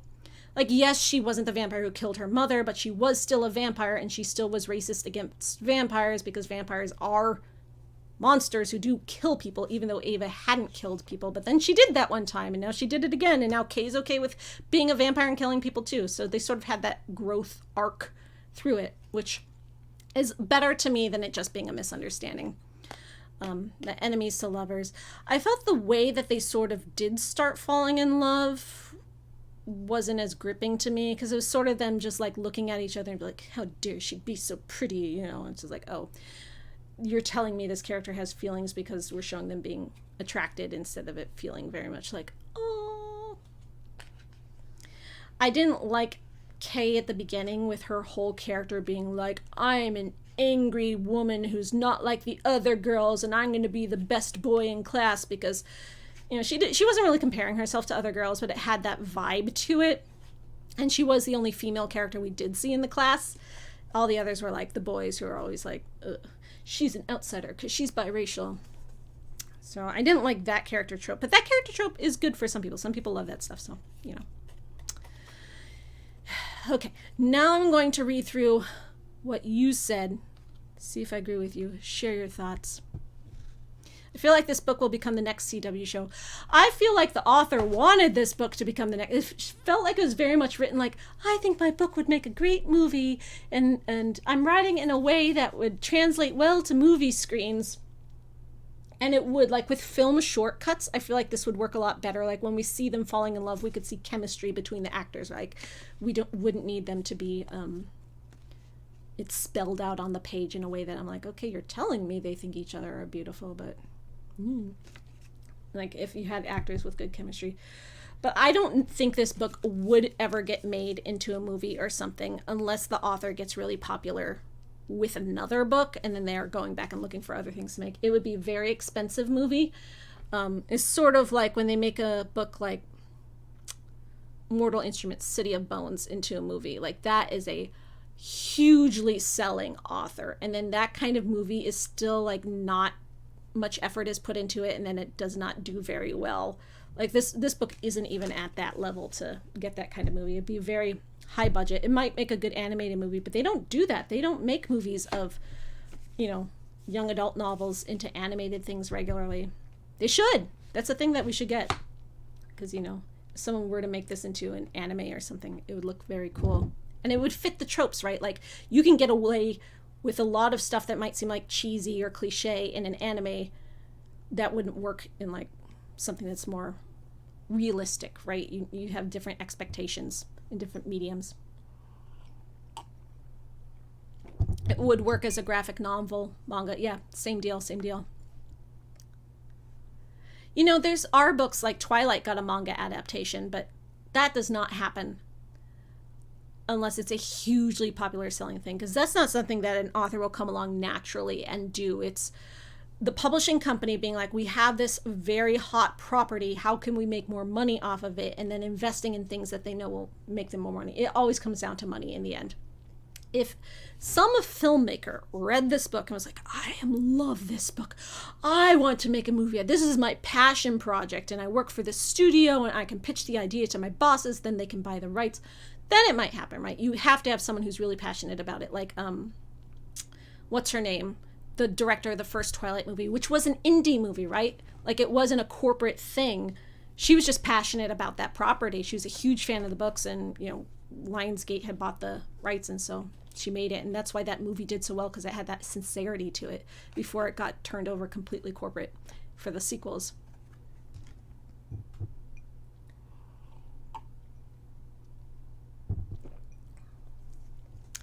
Your interest was totally piqued at first because of the lesbian vampire story, but after hearing the plot, it doesn't really thrill me. I mean, if you're not into sword and sorcery fantasy, like if this kind of magical medieval style stuff isn't your bag, which it isn't mine, right? Like, I read a lot of high fantasy because it keeps coming up, but it's not my thing. I'm not into dragons and swords and wizards, you know, that is not my thing, so it didn't do it for me either. But for some people, that's their thing, and this kind of thing would be like, if you like Dungeons and Dragons and sorcerers and Game of Thrones, but with like innocent love stories of children, then this would be a book that you probably would get into more than I did. I was initially relying on the live stream to explain the ending of this book to me because I kind of lost interest with reading and couldn't retain most of the info. People were saying in book club in our Discord that the ending felt really abrupt. I didn't think it felt abrupt. I just felt, you know, it did end with them just like running off. But I feel like the ending felt almost too prolonged. Like, after Xenos caught them, I was like, oh, he's got them again. They're trapped again. Like, they've tried to escape how many times and they keep getting caught again. But we know she's, inherited the god powers. And she's just lying there thinking, like, I could break out of here at any time. And they're like, then why don't you? Why is this ending still going? And I think the author was just trying to make it sort of sweet. Had kind of a dreamy quality to it. It could have been done faster, and it could have been a less Deus Ex vampire ending. You know, once you inherit godlike powers, there's no stakes. But it was cute, I guess. It was there to be cute.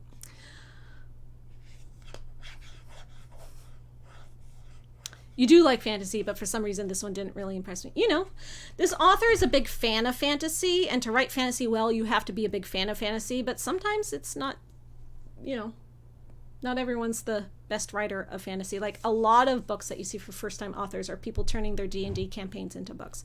So a lot of that sword and sorcery, Lord of the Rings-esque spin-off fantasy is from first-time authors who think they know what fantasy is but don't know what book writing is. And so you get a lot of really bad self-published novels that way that need a lot more editing. I'm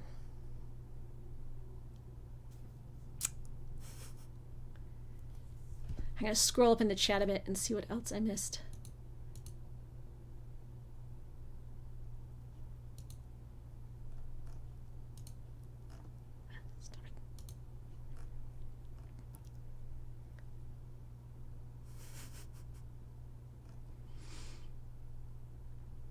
You guys are so funny.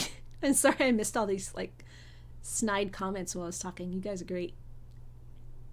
Yeah, awful or dead. The parents in this were terrible. They were either awful or dead. Which I guess if you're going off of Tangled, which in Tangled there is the only one parent, except for Rapunzel, like the queen actually was her real mom. And she actually did wind up being good, so that actually did work out. And in this, the queen was bad, the mom was bad, the evil stepfather was bad, and Tristan's dad, her, Kay's like father figure was bad. Her mom was good, and we get a lot of Kay's dead mom through the journal, which turns out it was her mom's journal that she gave to Ava for some reason, because she knew Ava's mom was a secret vampire right before she died, because she knew they were onto her.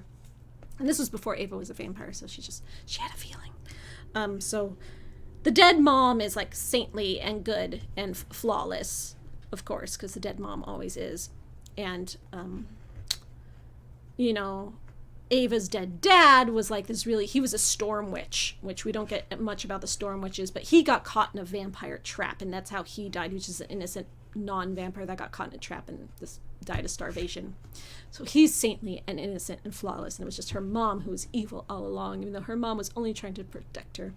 I did like that you get that element of the mom really does think she's doing the best thing. The mom thinks she is just protecting her. In Tangled, the mom keeps saying that. Mother Gothel keeps being like, I'm doing what's best for you, but we know it's entirely because she wants that hair magic, right? Like, she's fond of Rapunzel because she's raised this child from babyhood, but it's really just a hair magic for her. In this, the mother really was her mother, and she really did care about her daughter, and she thought the best way she could protect her daughter was by turning into a vampire so she could use her for eternity, which is best for her. But, you know, at least we're together as a family. So that was still there. And there were times where the mother could have just been completely evil and been like, well, daughter, I'm done with you. And then she wasn't. So that's why Ava kept getting more chances, because her mother did have that love for her.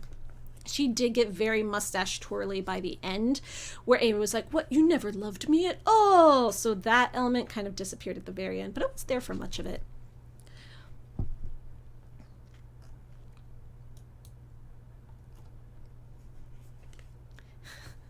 Can we get a healthy step-parent in a book, please? Have I read Terry Pratchett's Carpe Jugulum? I did, and I did a whole video about it, like a scripted vampire review video. I can't believe you haven't watched it. You've watched all my videos. Go back and watch it. I was proud of that video. It's a good video. It's on my channel. Just Google Maven Carpe Jugulum. You'll find it. That's true. Baz's stepmother in the Simon Snow series is a healthy step-parent relationship. Even though his dad is a big mess who can't, like, keep his babies together.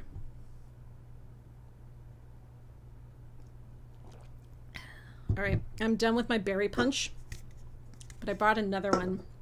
This one is fruit punch, which has nothing to do with this book, but we're going to drink it because these are left over from my camping trip. I went to a forest dome, which is technically, they call it glamping just because you don't have to pitch a tent or anything, even though the dome is a tent. And in the tent, there is a real bed and air conditioning and a television, which I didn't use. I don't watch TV anyway. But other than that, you're camping. You have to bring all your own food. You have to cook all your own food. There was a grill, just like a regular propane grill. There was a hot tub, which I also didn't use because you had to pay extra for it, but it was nice. We went down to the river. We swam in the river. The kids had fun.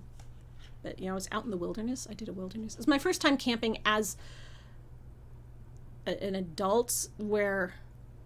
Because I went camping as a kid, like my parents took me camping, but I have never been the one to take people camping. I did go do the Grand Canyon with Lindsay and Angelina two years ago almost, and that was a thing. That was an adventure. We were 8 days out in the Grand Canyon. We were going along the river in a raft. So I spent 8 solid days outside. Like, there's no indoors, there's no like bathrooms. You just lived out in the wilderness for 8 days. That was an adventure. We drank many Trulies then. I didn't bump into Blair Witch or Bigfoot. There was a Bigfoot cutout in the forest meant there to kind of like scare the kids. So when you're walking through the woods, you see this like a cardboard wooden cutout of Bigfoot, but if you just kind of like glance it out of the corner of your eye, it looks like Bigfoot. It was fun. Is it me, or does every vampire book have a I hate you vampire dad moment? Not every book, but many of them. That is a very prevalent trope on TV tropes, and I love that trope. I love the I hate you vampire dad trope. I love it when it becomes a like a hate to love story arc, like when we're looking at things like Interview with the Vampire, and Louis and Lestat starts out with that trope, but then they end up like a happy couple by the end of the series. That's one of my favorite tropes.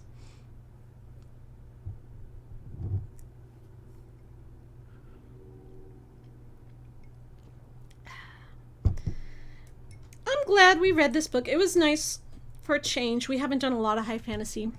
The book it reminded me most of was The Wolf and the Woodsman, which is another YA high fantasy, people with powers, no vampires. I read it for my other book club, my real life book club, where we just read sci-fi and fantasy. Usually not vampires, because those guys don't want to read vampire books with me, which is why I started this club, specifically because that club wasn't reading the vampire books. But The Wolf and the Woodsman, if you like this kind of book but maybe didn't love this one, look up that one, because it's about people with powers traveling through the woods, trying to get to the MacGuffin, and a enemies to lovers relationship. You've got the guy who's keeping the girl prisoner. It's Het, so there's that. But you know, she's his prisoner, and he doesn't really like being the bad guy that has to take the witch prisoner, but he has to like do it because of his dad, and his dad is the king, and they eventually fall in love, and he eventually betrays his dad and joins her side. Yeah, look for that book. What am I reading for my other book club currently? We are reading This Is How You Lose a Time War, because of the whole thing, Biglis Dickolis, and the first Murderbot book, because they're both short, so when the books are really short, we read two at the same time. And if you haven't heard of Biglis Dickolis, so This Is How You Lose a Time War is written by an author that is in the same author circles I'm in. She's actually good friends with Lindsay, so I know her. We're like in a Discord together. So when that whole thing happened on Twitter, where there's a random Twitter account just was like, this book is amazing, and it went viral because his name was Biglis Dickolis, her book hit the bestseller list, which it never had. It's actually co-written. She wrote it with her friend Max Gladstone. And it just got all this buzz, and they got articles written about it. It was huge. And I had never actually read my friend's book. So I'm like, well, I'm going to read it for my book club, and I'm going to make my book club read it. So like all these people are reading it. So I feel like, you know, have your book clubs read your friends' books because it's good for them.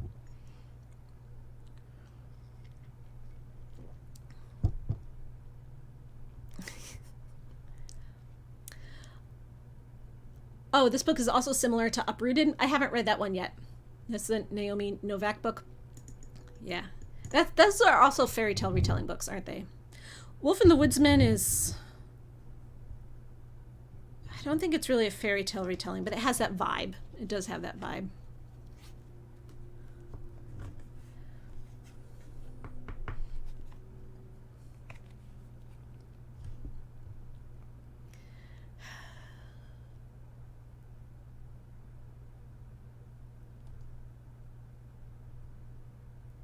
"17 Bigfoot statues in their yard?" That's a lot of Bigfoot statues. Unless you have I guess it depends how big your yard is. I live on like a 1/4 acre. That'd be way too many for me. But if they live on like one of those sprawling like country yards, I guess 17 Bigfoot statues. It depends. Are they like life-size Bigfoot statues, or are they like lawn gnomes? Makes a difference. What's next month's book, you ask? Okay, so I didn't know what kind of book we wanted to read next. I knew we had just read YA, so we weren't going to read YA. We had just read high fantasy, so we weren't going to read high fantasy.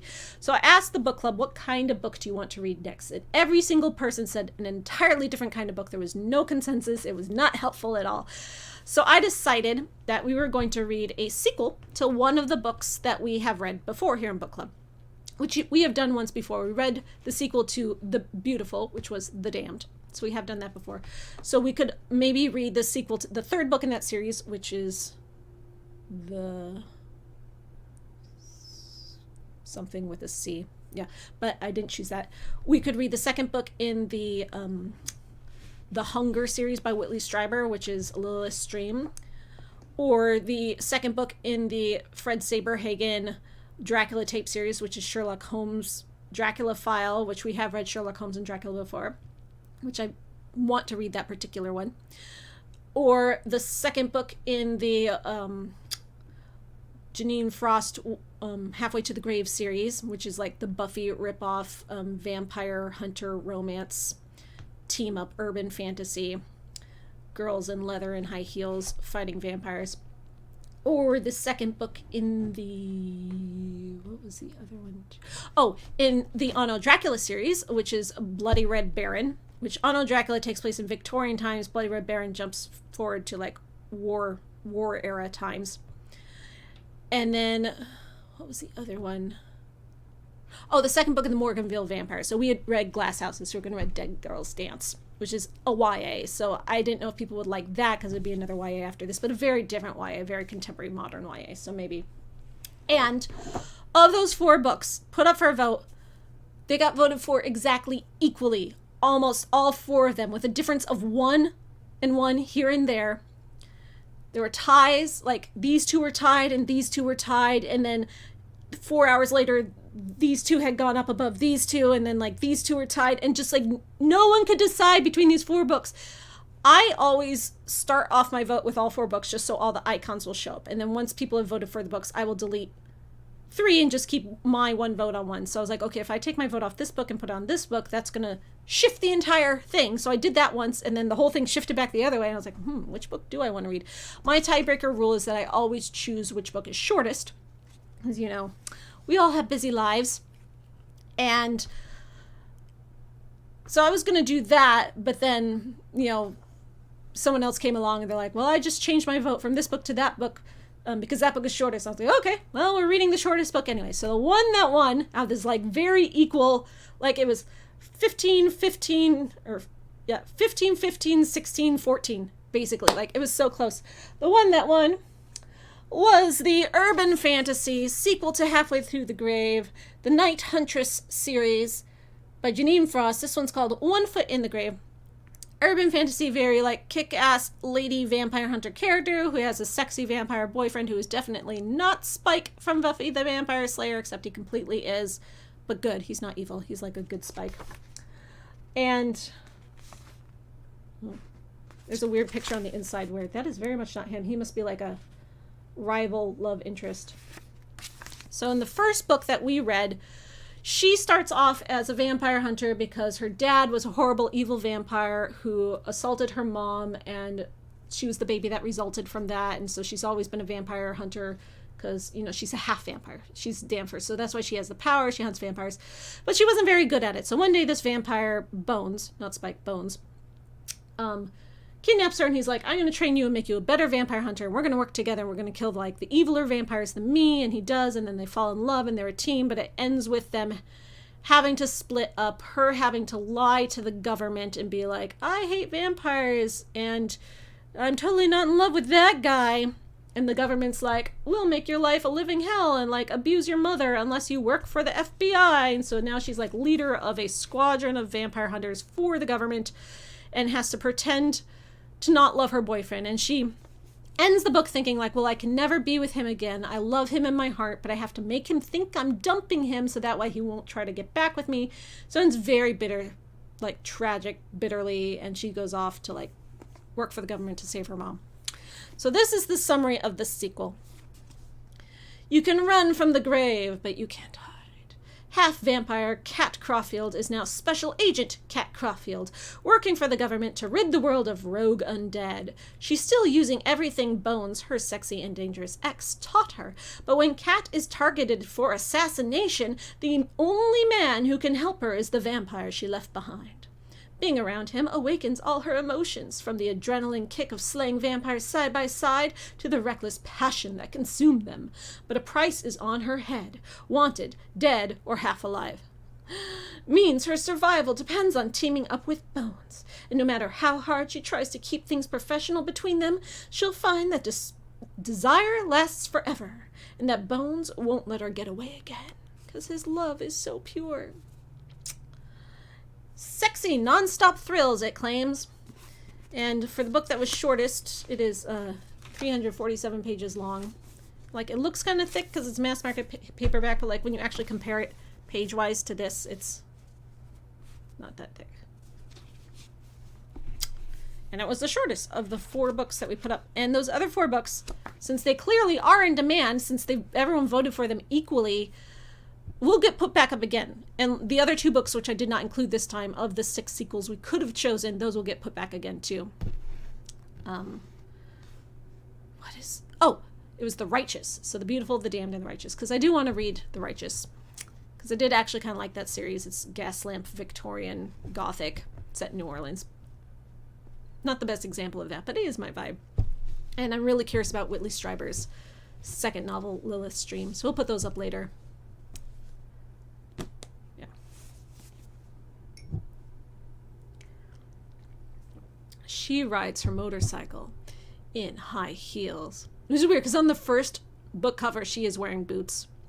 And the reason she dresses this way and all sexy is because Bones makes her. Like, originally she was dressing in very, like, practical ass-kicking clothes, like comfortable clothes with good shoes so she could, you know, fight vampires. But Bones is like, no, you have to dress up really sexy so we can use them, so you can lure them to you. Because if you're not dressed up, like, completely in leather and mini skirts, then the vampires will suspect you. So you have to be sexy, sorry. And you're not allowed to wear underwear. Because if they smell you that you're not wearing underwear, they'll be more likely to fall for it. It was very contrived. Last Vampire definitely would have gotten your vote if it was up for vote. If I was going to put The Last Vampire up for vote, I would just put it up. I wouldn't have even put it for a vote. I would have just put it up. And I would have made you read all 3. I would have made you read Thirst, which is the 3 compiled, because they're like very short. You can read them in an hour. So The Last Vampire / Thirst is the book that I read when I was 12 years old in middle school that got me into vampires in the first place. And after Twilight came out, it was re-released in a compiled form. It's a 6-book series. It re-releases 2 volumes called Thirst and Thirst 2 by Christopher Pike. And I love that series. It is #problematic, which we would talk about. It would be a good conversation. But I loved it, and I would like to reread it. The point of Vampire Book Club is for me to read books I haven't read before. So it would be kind of defeating the point, but it would make a good conversation. So I might still do it anyway. And I haven't read the books that came after. So it was a 6-book series that was out when I was 12, which I read to pieces. Like, I destroyed my books because I read them so many times. But after Twilight came out and those books got re-released, 3 more volumes came out. I don't know if it's 3 books or like 3 collective volumes of multiple books by Christopher Pike. I don't know if Christopher Pike is his own person or if he's just like a brand name and it's a bunch of ghostwriters now. I have no idea. And I don't know if those follow-up books are good. Those are what I would be interested in reading. But I wouldn't make you guys read those without having first read the other 6 books first. We do them as 3 and 3. That would take us multiple months, so I sort of have put a pin in that. But if you're curious about what got me into vampires, look up The Last Vampire series by Christopher Pike / Thirst.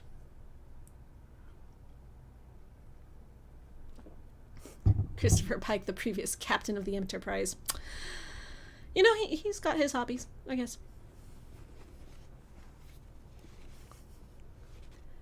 So, yep.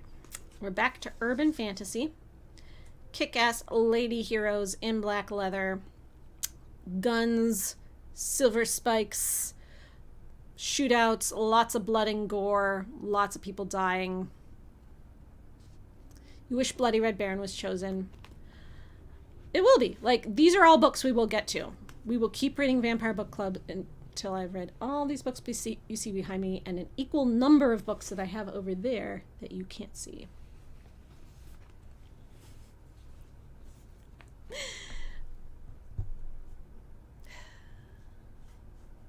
Oh, now my camera goes over there. Thanks. My camera is haunted. It just has a mind of its own. If I go this way, it goes that way. If I go this way, it goes this way. This book behind me, which I put here for a different reason, is still here, is Anne Rice's memoir. There's a lot of books written about Anne Rice's life, like, that aren't fiction. They're just about her. But this is the only book about her that she wrote herself. There is one book called Conversations with Anne Rice, which is her talking about herself, but it's not a book she wrote herself, so it's like kind of like a big old interview or compiled interviews. But this is the book she wrote about herself after she gave up writing vampires and returned to the Catholic Church and only wanted to write things that she thought God would like. And she thought God wouldn't like vampires. She thought vampires are evil. which she always owned before. She was like, yes, I write evil books. It's great. But now she's like, I'm not going to write evil things anymore. I'm going to write books about Jesus and angels. She did that for a while, and then she got over it. Came back to vampires. But this book isn't just about Jesus, which is why I kind of didn't want to read it for a long time. I was like, I don't want to hear her talk about God in the Catholic Church. It's also a lot about her childhood and stuff, and I really like to know how her brain works and to psychoanalyze her and understand her, because it makes me understand her books better, because she puts so much of herself in her books. When I understand, like, the way her mother abused her, I'm like, oh, that makes all these characters make so much more sense. So yeah, I'm going to read this book so I understand her brain better. Even though she goes through phases, and like the phase she was in when she wrote this book is not the phase that she was in when she wrote other books, but you know, all the pieces will fit together. So I'm excited to read this. I actually bought this book for myself. Usually people send me books and I get books in the mail, even books that aren't vampire books. People are always sending me wonderful books, but that was a book I bought for myself because it was the last hard copy left on Amazon. I was just looking on Amazon for it, and I was going to put it on my wish list. And I saw there was only one hard copy left on Amazon, and the hard copy was cheaper than the paperback. So I was like, I should just buy that right now. So I did.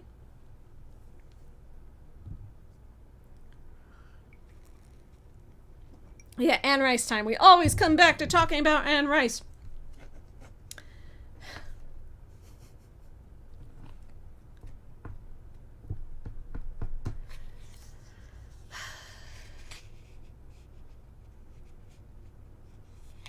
The urge to add more books to your pile of books. Do it. I dare you. What's going to happen? I'll have too many books. Not possible. I don't have enough bookshelves, though. My problem is not that I don't have enough bookshelves. I can buy a $50 bookshelf from IKEA. I can handle it. It's fine, you know. I just don't have the walls to put the bookshelves against. I have no more walls is my problem. I guess I can move that chair over there and put a bookshelf against that wall. I can fit one more there, I think. Come on, camera. Yeah, see, that's the chair where I sit and filming. You see all my, like, kids' stuff on the floor. But where my little table is in that chair, I'm pointing at the screen like you can see where I'm pointing. Here, I could fit one more bookshelf there. But then where would I put that stuff? And I would just kind of make the background of my Maven videos just kind of like wall of booksy. I don't know if that's appealing. I don't know. And maybe I could put one over here next to where this lamp is. What I need to do is use my vertical space. Line books around the ceiling. That's a plan. Speaking of Anne Rice, did you notice my shirt? My friend made me this shirt.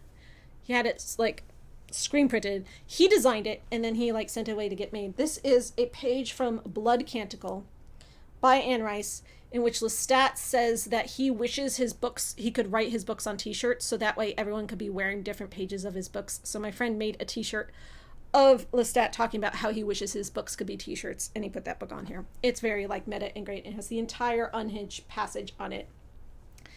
And it's a one of a kind right now, but I think he's going to get another one printed for himself. It's a great shirt. I love it. I don't often wear t-shirts, except when they're this cool. Yep, it is a one of a kind, not homemade, but like home designed shirt. And it has page 6 of Blood Canticle on it. And if you know anything about Blood Canticle, you will know how hilarious that is. Blood Canticle was the last book that Anne Rice wrote before this happened to her, before she's like, I'm giving up vampires. And even as she's writing this book, you can tell she's like almost there, and she's writing this unhinged manic breakdown of Lestat just like dissolving into pieces and deciding he's like gonna stop being the Lestat we know and go off and be one with God. Very unhinged. Read Unhinged, like look at this. There's like all caps screaming like 18 question marks in a row, not 18, 5 question marks in a row, like he is ranting. And then like this book ends and Anne's like, that's done! Lestat's gone! Peace! It's like mic drop. Jesus. I want to see where that goes. Isn't it lovely design? My friend's a professional graphic designer, so of course he knows what he's doing. Does Lestat call anyone dude on my shirt? Not on this shirt, but he does scream in all caps, is there no way out of this?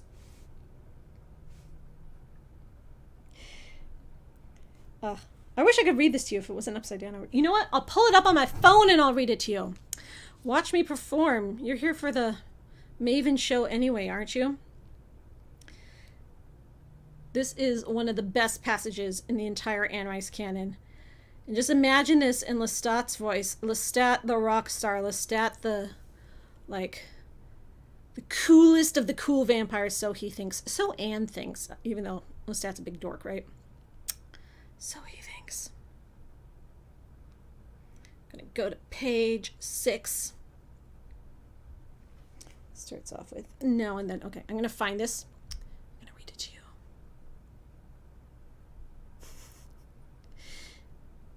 You ready for this?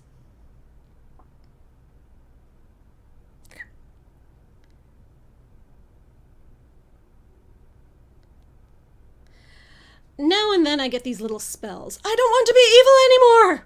All caps, screaming, exclamation point. Don't all respond at once. We want you to be the bad guy, you promise. Gotcha. But you must understand what I suffer. It's only fair. And I'm so good at being bad, of course. The old slogan. If I haven't put that on a t-shirt, I'm going to. Maybe I can put that on a t-shirt. I'm so good at being bad, right? Actually, I really don't want to write anything that can't be put on a t-shirt.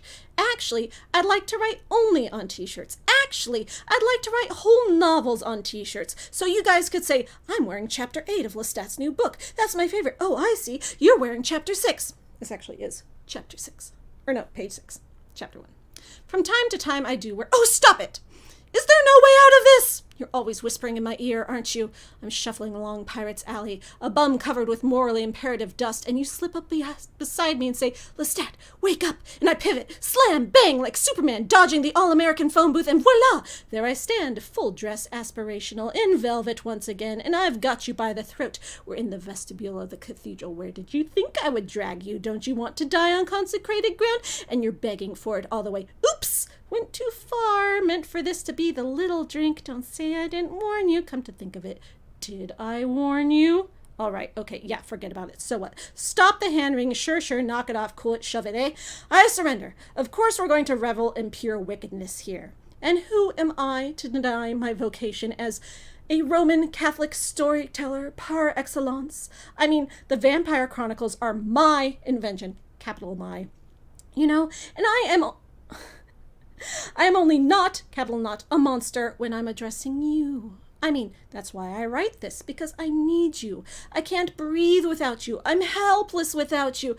And I am back. Sigh, shudder, cackle, tap dance, and I'm almost ready to pick up the conventional frame of this book and fix its 4 sides with the infallible superglue of the surefire storytelling. It's going to all add up. I swear to you on the ghost of my dead father, there's technically, in my world, no such thing as digression. All roads lead to me. Quiet. A beat. Utterly unhinged, and I think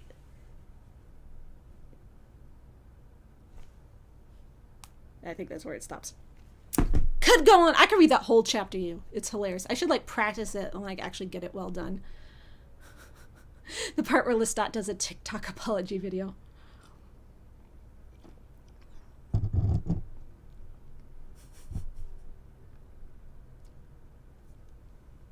You're welcome. I'm not very good at on the spot performance. I usually need rehearsal. But that's how the whole beginning of this book is written, which is why it's hilarious that is now on a t-shirt. Don't you like that we always come back to talking about Anne Rice? And a lot of people hate this book, Blood Canonical. They think it's terrible. They think the writing is awful. They think it's so out of character for Lestat. And the whole point of this part of the book is Lestat saying, you think this is out of character for me, but I am me, and I'm telling you this is in character for me. So shut up and listen, and I'm going to do what I want, dude. Gotcha. Slam, bang, Superman. Oopsie. And him just trying too hard is very how do you do, fellow kids, on Anne's part. But Anne is Lestat. It's like Anne and Lestat have merged, and Anne is ranting at her audience for her audience thinking they understand Lestat better than she does, and her not taking it.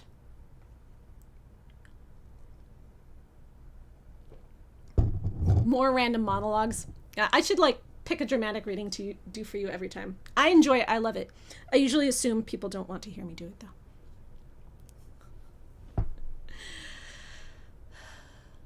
though. Lestat sues Louis for defamation.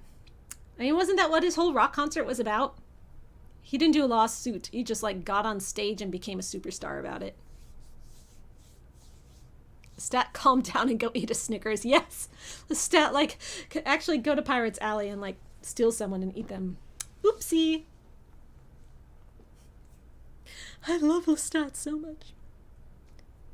I made like a random Tumblr post about Lestat the other day, and it's gotten like 250 notes on it, and I'm like, Tumblr loves me. I never get that many notes on stuff. I don't have a very popular Tumblr. Oh no, that's terrible.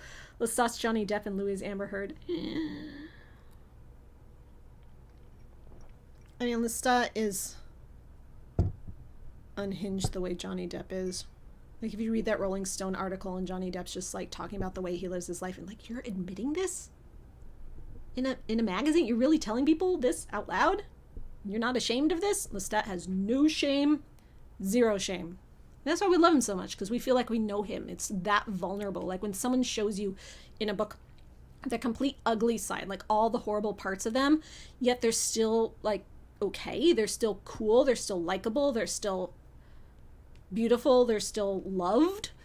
You, as a person who knows you have ugly sides as well, can be like, yeah, I don't have to judge you. Like, of course I'm going to judge you, but I don't have to like define my idea of you.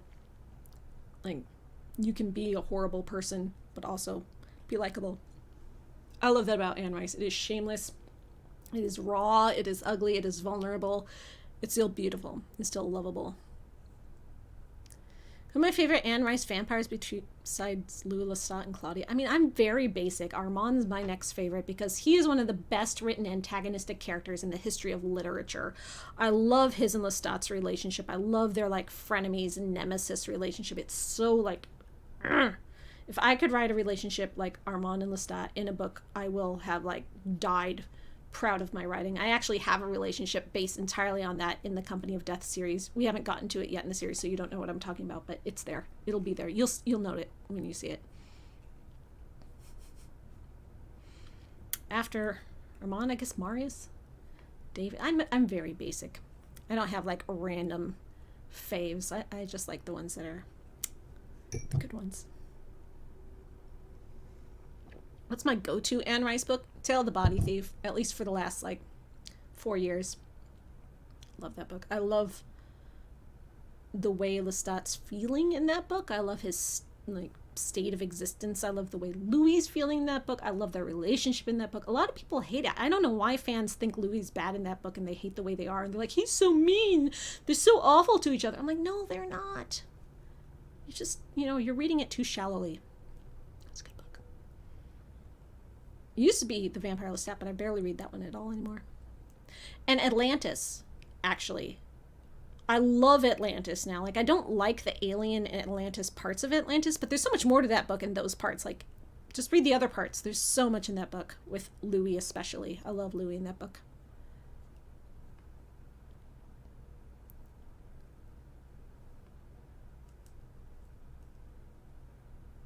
If I had a friend who I needed to introduce to vampire movies, she is very soft and hard blood. What would I show her? I don't know what very soft and hard blood mean. Oh, she hates blood. Okay, gotcha. Sorry. So she's very soft and hates blood and needs to be introduced to vampire movies. Maybe Vampire Academy? Twilight? I don't know. What are the soft movies without blood? The girly ones, right? The romantic ones. Make her watch Buffy, the TV show, not the movie. Why would you want to introduce someone who hates blood to vampire movies? Let people just be non-vampire. I don't know. You have your dad's old copy of Tale of the Body Thief somewhere. Well, you can't read it until you've read the other 3 books before it. You have to read them in order, so don't just go read it by itself. It won't make sense. It won't mean anything. Can you guys hear the storm outside? It's still going, like this thunder, lightning, tornado watch. I haven't gotten any more tornado watch warnings on my phone, thankfully. Just got a nice blink screen, Grim Reaper lock screen. So I think we're out of danger tornado-wise. And I'm glad I didn't have to go into the closet with you. 1931 Dracula, no blood in that. 1930 Dracula isn't a movie I would introduce people to vampires with, because when modern people watch old movies, they're like, this is boring. I don't like this. Unless you're into classic movies, like that kind of nerd, you're not going to like 1931 Dracula. You have to be into classic stuff and old-fashioned stuff to like it. Underworld. You should show her Underworld. Because in that, the vampires are cool. It's not really about the blood or anything. It's not really about vampire violence. Like, it's not about vampires attacking humans. Vampires versus werewolves. They're using guns, mostly, you know. Show her Underworld. It's like got everything for the boys and the girls. Gender equality in Underworld. It's classic. It's not like too modern. It's adult. It's not too like childish.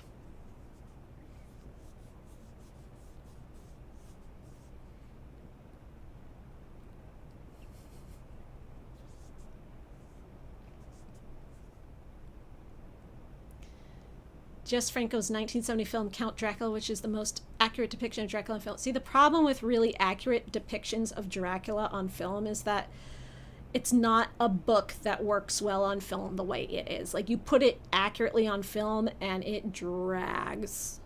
And those versions from, 70s and whatever that do stick better to it, they drag. And if you love a book, it's great to see a movie that gets the book and sticks to the book. As a nerd fan who loves this book, it's great. But if you're not into that book, seeing that is not often a good experience for the layman. Keep that in mind. What's cool to you does not translate to people who don't have that same level of appreciation.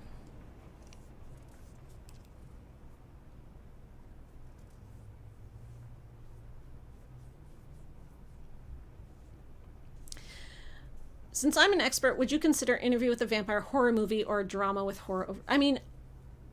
What Interview with a Vampire is considered now is completely different than what it was considered when it came out, right? Now people look at Interview with the Vampire and they're like, this is so froofy, it's frilly, these vampires aren't badass, they're just like, oh, woe is me, all I care about is my tragic feelings, and, it gets all this shit for being vampires with feelings. I'm looking for something. But when it came out, it was the first one to do that. Like, it hadn't become passé. It hadn't become cliche. We weren't sick of tortured vampires by then. It was our first experience with tortured vampires in the mainstream media. Like, it wasn't the first one to exist. Like, Varney existed, whatever. Barnabas Collins existed. But it was the first, like, huge budget Hollywood that non-nerds went to go see.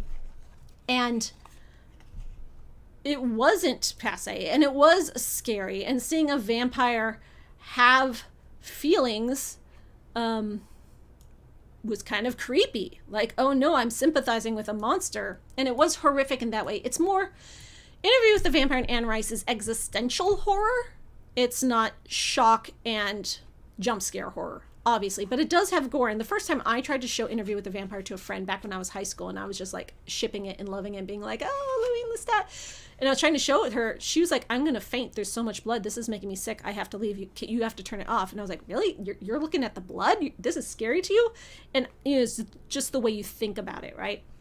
So I don't think it would be considered horror by modern standards at all. But back then, people viewed it differently. And it was marketed more as horror. But it's Gothic. Like, is Crimson Peak horror? People were expecting a horror movie, but then they got a Gothic movie, and they're like, what is this? Because people have forgotten what Gothic is and to appreciate it, and it was also marketed badly.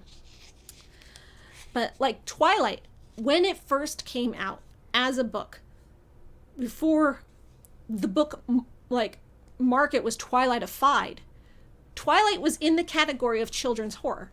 Like, if you open up the front cover and you look at the category, it's children's horror. Because that's where a vampire book fit. There wasn't a subcategory for paranormal romance. A human girl falling in love with a vampire boy fit in the horror category, and that's technically what it was. And then it spawned its own genre. It spawned these subgenres that came to be, and now we have these minute categories where you can be like, no one thinks of Twilight as horror at all, but if you like look at it ostensibly, like if you pull someone from oldie times and gave them this book, they'd be like, this is horrifying, this girl is in love with a monster, oh no, I'm so scared. It's all about your point of view, and if you're getting technical about it. Horror is what scares you, either viscerally or deep in your soul, right? And if something's not scary to you, it's not horror. It's action, you know, it's surprise, it's suspense, it's thrilling, it's dramatic, it's sad.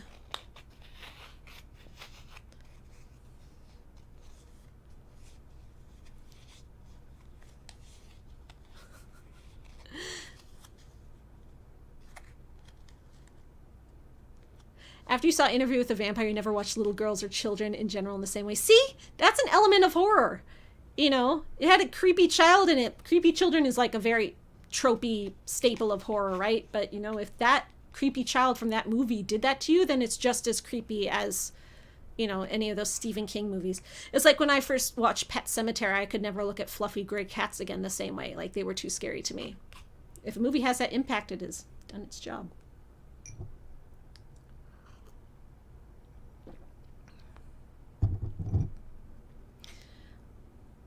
The sex worker scene with the coffin would classify as horror, even though it's not really. It's because it's intellectual, right? Like horror, when we think of it in a film sense, we sort of think of it in the B-movie sense. Like there's not a lot of art to it. It's maybe cinematic art, special effects art, but not literary art. It's not deep. It's not making us really think. You can analyze horror movies and be like, they're deeper, they're political. All art is political. Horror is speaking about society on that level, but it's usually some sort of very surface level.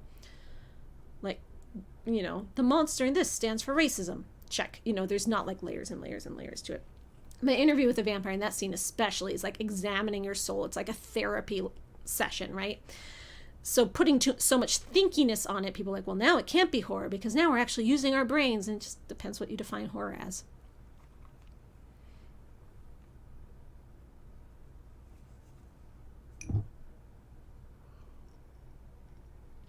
Pet Sematary also hits different once you have kids. Everything hits different once you have kids. Oh my God.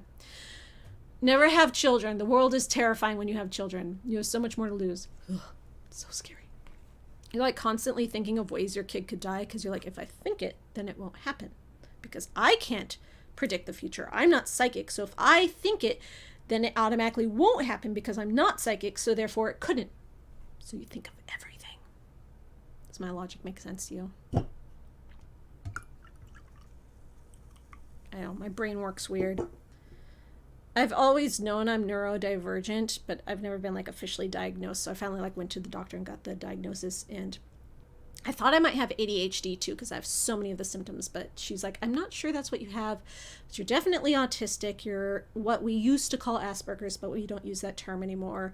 And a lot of the symptoms of that can be similar to ADHD symptoms. And I was like, oh, that's why my brain works the way it does. So cheers.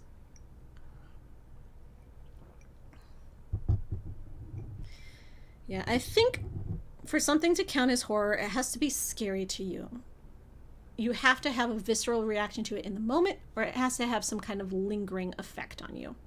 If you're watching a movie and you're seeing like a slasher's chainsaw people up and body parts flying away, but it's not scary to you because you're like, I'm not invested in this, it's not hitting for me, you know, it's silly, it's campy, then it's technically not horror, it's just gore.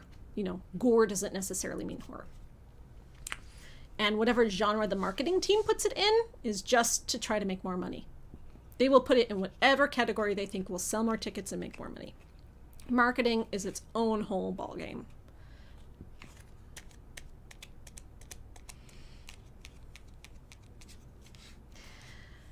The things that I consider horror that I don't like are things that are more like The Ring.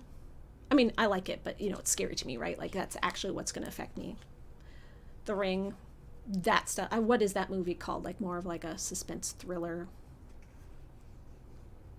The things where the cinematic pacing of the movie can make my body feel tense and the way the movie is constructed. It's not necessarily what's happening in it, but it's the way the construction of the movie has a physical impact on me and an emotional impact on me. It has to do with like the music, the pacing, the editing, the screen techniques, the effects.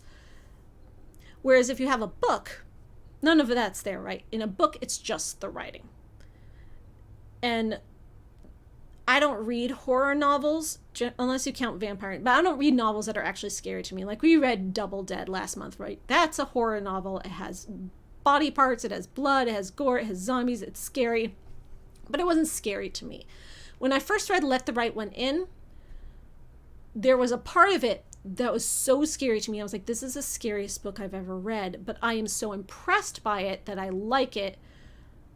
I didn't have nightmares. It didn't keep me up at night, but I wouldn't want to read a book that did that, which is why I don't generally read what are considered horror novels. I don't read Stephen King or anything like that. I will.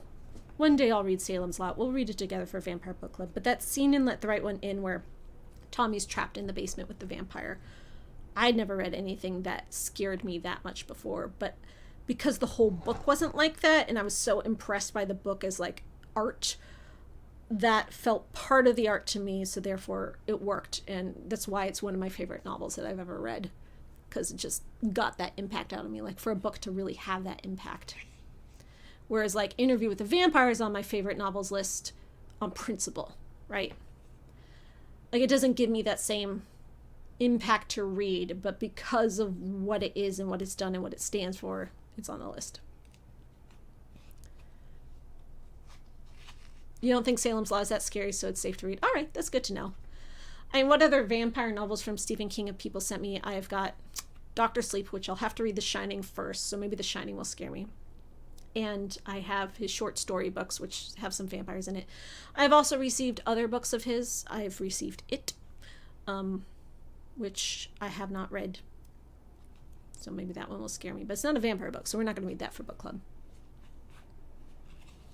Southern Book Club's Guide to Slaying Vampires was the scariest book you've ever... That was a scary book. It didn't scare me, but it impressed me.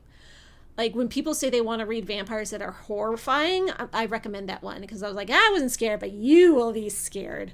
And, like, that scene where she's hiding in the attic and the cockroach starts crawling up her nose, or is it in her ear? And you know that bug's going to, like, start eating her brain. It's scary. It's tense. And you're like, no, no, no, no, no. And the way his vampireness works, where, like, the mandibles come out of his mouth and he's just, like, chowing you like a giant cockroach. That was scary. And that book kept surprising me because it seems very silly. You're like, oh, middle-aged housewives fighting vampires. It's so, like, gimmicky. No, it was an actual horror novel. And these women were, like, real people with real, like, feelings and stuff, so it worked, and it tricked you, it got you, and that added that element to it. If you're curious about this book, watch my video on Southern Book Club's Guide to Slaying Vampires on this channel in the live stream section. Also, you should go watch the video that I made about the first book in the series if you haven't read the book, or even if you had read the book with us as a refresher, which is Halfway to the Grave by Janine Frost. The book is in the live section. When you go to my YouTube channel, you see my videos on the page, right? But there's another section that you have to click to get to the live streams. And a lot of people don't go there and look at it, but there's so many videos under there. And people always ask me, oh, have you ever talked about this book? I'm like, yes, it's right there on my page. Go look. But you have to click the live stream section to find it.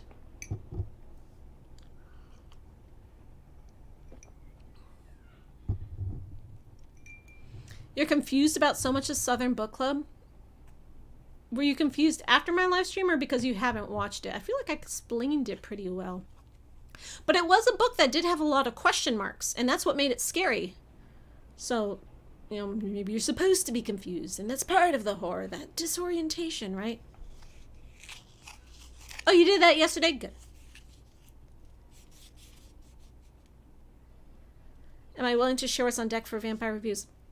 The same things I shared last time, because I haven't done a scripted vampire review in a while, right?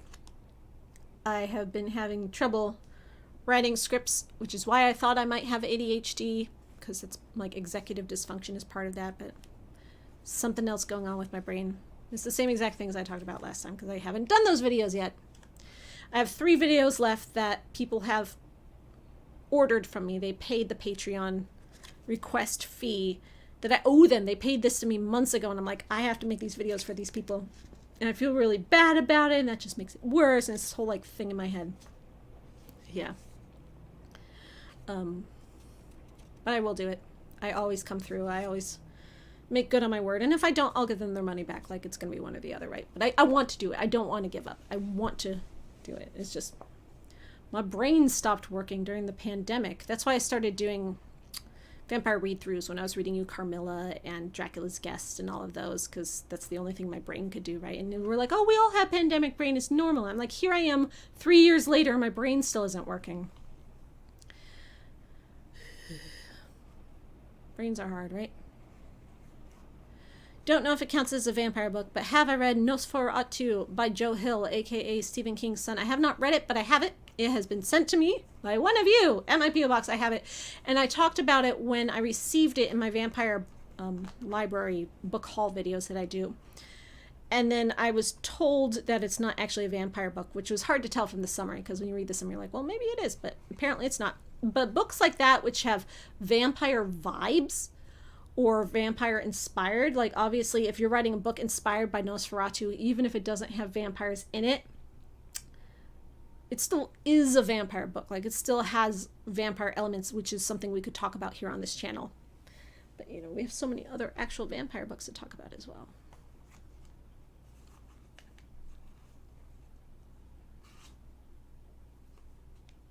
Your brain melted to the pandemic too, yeah. No, people have been very understanding, very patient with me. I have lost a lot of Patreon patrons. My Patreon's gone down by half, which has been rough, which makes it even less motivating, right? Because I'm not doing the scripted vampire videos that people actually want. They're like, I'm not going to pay your Patreon for your Let's Plays and your library videos and the book club. That's not what they're here for. And I'm hoping once I am able to start doing the scripted videos again, the patrons will come back, which will help me keep doing that. But if they don't, if I get through these 3 scripted videos of vampire reviews that have already been paid for, my Patreon doesn't pick up and it doesn't get back to at least where it used to be, I might stop doing scripted vampire reviews, because then I'd have like zero incentive to do it, right? Like, if I'm not even earning the income of like what the effort is worth, sadly. But I do like this channel. Like, this channel's not going to go away. It's just this channel is going to become more stuff like this, where we talk about vampires together, but I'm not tormenting my brain with having to write scripts that I used to be good at writing and now I'm struggling with, you know? That's life, right? And then I will focus on other things like writing more novels, so on and so forth. My air conditioning went off again. It's so hot in here. Like, we got this huge thunderstorm going on outside, which I'm sorry you can't hear all this thunder and lightning. It is very atmospheric and delicious, but it's also very hot in here. I'm going to turn on my air conditioning. Isn't it cool that I could just do it from my phone? Just press a button and my air conditioning comes on?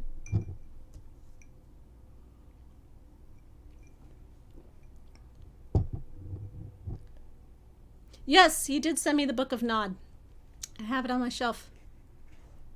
Yeah, I enjoyed it. Like, I wasn't sure what to say about it. I was just like, yeah, it's that with all my other Vampire the Masquerade stuff. I mostly talk about Vampire the Masquerade stuff while I'm doing the Let's Plays. So even though I'm playing the game and talking about the game, like, other stuff comes up. So that's where those conversations usually are. So if you're not watching my Let's Plays, that's why you're not hearing me say things. I do Let's Plays of Vampire the Masquerade video games. So far, those are the only Let's Plays I've done. I might do other brands of video game Let's Plays as well. I do them with Paul because he's funny and fun to play games with.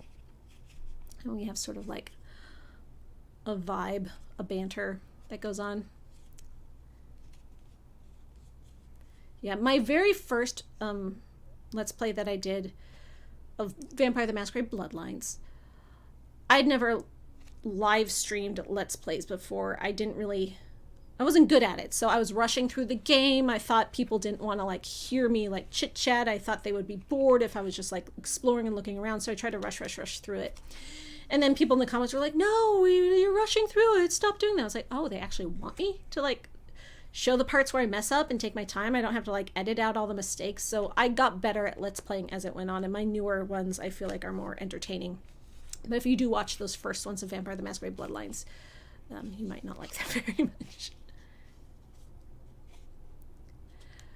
My last vampire interview was great. I hope that guy will write another book so we can have him on again. Me too! Sam is wonderful. I love doing vampire interviews. And if that's the direction my channel goes, I will be very happy. I don't know if I need to maintain cred in order to get those interviews by doing more vampire reviews. But I like helping vampire creatives promote their projects. I like helping people talk about their books and have someone to talk to. I like having a back and forth where we can talk about what is the meaning of vampires and, you know, society and so on and so forth. And Sam Irvin was wonderful. I interviewed him about his new book, which if you haven't watched that video, I'll sum it up for you now. So he wrote a book about his teenagerhood of him like realizing he was gay through interviewing Hammer horror icon actors like Christopher Lee, Vincent Price, Ingrid Pitt, Peter Cushing. He would interview them as a teenager, and it was part of his like coming out process of being a closeted gay kid. And he saved all those interviews. So he was just going to put all those interviews in a book, but then also wound up being a memoir and his whole story of his life. And he wound up growing up to become a film director himself. So his whole film journey is in there. And it's a beautiful coffee table book full of pictures. It has more than 600 pictures of all these Hammer horror icons, behind the scenes, horror royalty, and stories about them, not just the interviews, but the stories of how he got the interviews, all these like funny behind the scenes stories. And 100% of the proceeds from the book go to the Trevor Project, which is a charity that helps youth who are dealing with issues about coming out and being gay. You know, they have unsupportive families or something and they need charity for some reason. So it's for a good cause. He self-published the book, but you know, he's like a professional, so he knows what he's doing, and he got like people to do it for him. So it's a gorgeous coffee table book. So because he self-published it, the profit margin is much higher, so that much more money is going to the Trevor Project. So you can donate to this great charity by buying a really cool book. And also the audiobook is cool because he has all the people he did the interviews with who are still alive read the interviews for him. Elvira did the intro. She reads the intro. It's great. So you need the physical book for the photos, and you need the audiobook for the voices. So get them both, and then you'll spend the money twice, and you'll donate to the Trevor Project twice. The guy that wrote Empire of the Vampire, great addition to your interviews. Really? Is he cool? Jay Kristoff. He is also a friend of a friend. His publisher is the same publisher as my friend's publisher. So like I know someone who knows him. I don't think they're like friends, but they know him. So I do have like an avenue to him. I would have to read his book first though. We can read Empire of the Vampire in Vampire Book Club. I haven't put it up for the vote yet because it's like this thick. I'm like, I don't know if I'm going to have time for that. I'm always running late with Vampire the Book Club. I always put it off to the last minute, and then I have to postpone book club 3 days because I'm running late. I don't know if I can do it. But I've heard it's kind of like a breezy read, even though it's a doorstop. So maybe. Yeah. I'd love to interview. I love to interview anybody, but the problem with the people I've interviewed is that I'll read their book for book club and then talk about it here and be critical. Not mean. But especially if I didn't like the book, or if there's something else they've done that I don't like, and I'm talking about that also, even if I like this book. And then I get the chance to interview them later. I'm like, oh crap, they're going to go watch that video I did about their book. Quick, hide the video, and I'll make the video private or unlisted so they can't see it. And then that video is gone. So I had to do that with Dacre Stoker's book, Dracul, which I like that book. But in that video, I talked about his other book, which I very much did not like, and I was kind of wasn't mean about it, but I think it would hurt his feelings, so I didn't want him to see that, so I had to hide that video. And then with Kim Newman, I got to interview him pretty recently after we had read his book for book club, and I was critical about his book too, which like I didn't think was a bad book, but I had some criticisms, and I didn't want to hurt his feelings. I don't know how he takes criticism. I didn't want to make it weird, so I had to hide that video. If you want to see those two videos, they are still available. If you are a member of my Discord, just like you can go back and see where I post on Discord, and those links still work. You can't find them on my channel, but you can find them through Discord. So they are still available. Join the Vampire Book Club on video. So my video about Dracul by Dacre Stoker and Anno Dracula by Kim Newman are hidden, but you can still get to them if you know where to look. What about the Warhammer Vampire books? You mean all of these books on my shelf? Like, will my camera go up? Camera, will you go up? Up. Okay, yeah, you see up there on the top of my shelf? Up there, those are all my Warhammer Vampire books. Oh, That was brief. But you saw them. I have very many Warhammer Vampire books now. Because you sent them all to me. And I didn't even know what Warhammer was. Like, what is a Warhammer? I don't know. Warhammer 40K. I have very many of those books now. You have educated me. You brought me into the fold. Kim Newman didn't seem to mind or didn't know. I think he didn't know because I hid the video fast enough that he didn't see it.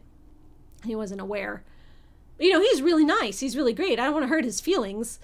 And I want him to be like, I did that interview for her and I was really nice and I showed up on her channel and then she said that mean thing about my book. I don't want to be that guy. So yeah, I hid that video. But I also don't want to do a video like this and not be genuine and only say nice things because I know I might interview the author. And then I'm like, we're not having like a real book club, guys. So the point of this story is that might be a conundrum when it comes to Jay Kristoff. Were I to be so fortunate as to get to know him and interview him on my channel. I've heard he is nice.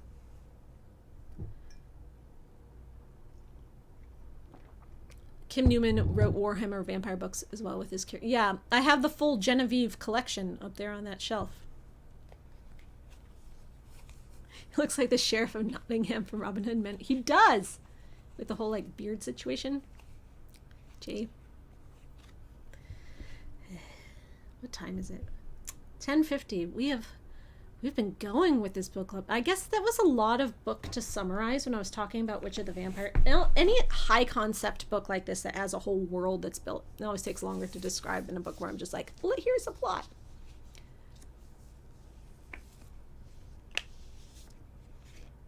Read Nefertata, it's like Akasha. Oh, cool. I don't worry about the criticizing offers and being valid in my videos like this. Like, I would criticize his book in a video like this, but if I were to then want something from him, like an interview or like networking or something, and then he found out I had said something that made him feel a certain way, it would make it awkward. Like, I don't know how he's gonna feel. Like, he might be like, ah, yeah, she was totally right about that. Yeah, so I don't know. Like, take Darren Shan, for instance. I have done 2 videos on his Vampire's Assistant series, which were requested by my Patreon patrons and paid for it. He is the kind of person that Googles himself or has people that do it for him, and he got sent my videos and he saw my videos and he watched my videos and he's like, oh, she said this thing, she criticized me in this way, but you know what, she's kind of right. And he was very cool about it. I have never wanted anything. I've never asked him for maybe I should. I bet he would. Be like, hey, Darren, let me interview you. Just for fun. I don't think he has any vampire things going on recently, like anything to promote especially, but might just be fun. Like, that's how it was with Kim. But he was cool about it. And so that wouldn't be awkward because I already know he's cool. But if I don't know how a person's going to feel, like I didn't know how Dacre Stoker would feel if I interviewed him and he did all these nice things for me and then he finds this video where I said mean stuff about him earlier, he might be like, that bitch, what? Yeah, I don't want to make it weird. That's the thing. Have I read authors I enjoy via my publisher? You mean Falstaff Publishing? Yeah, all the Falstaff authors are great. You should read all their books. If you go to falstaff.com or Falstaff Publishing website, you can see just the entire list. The thing about Falstaff Publishing is it's all books that don't really fit anywhere. So books that aren't just one genre of fantasy or one genre of sci-fi. They're melded together and other publishers wouldn't know where to put them because everything in book publishing has to be in a marketable label in a box.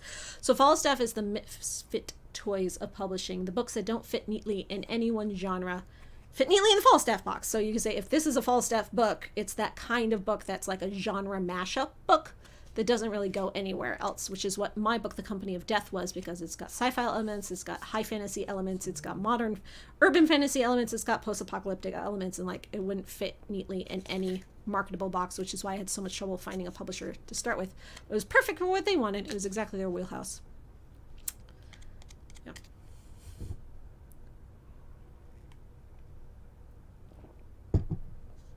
I'm going to keep talking to you till my drink is gone, and then we will say goodnight.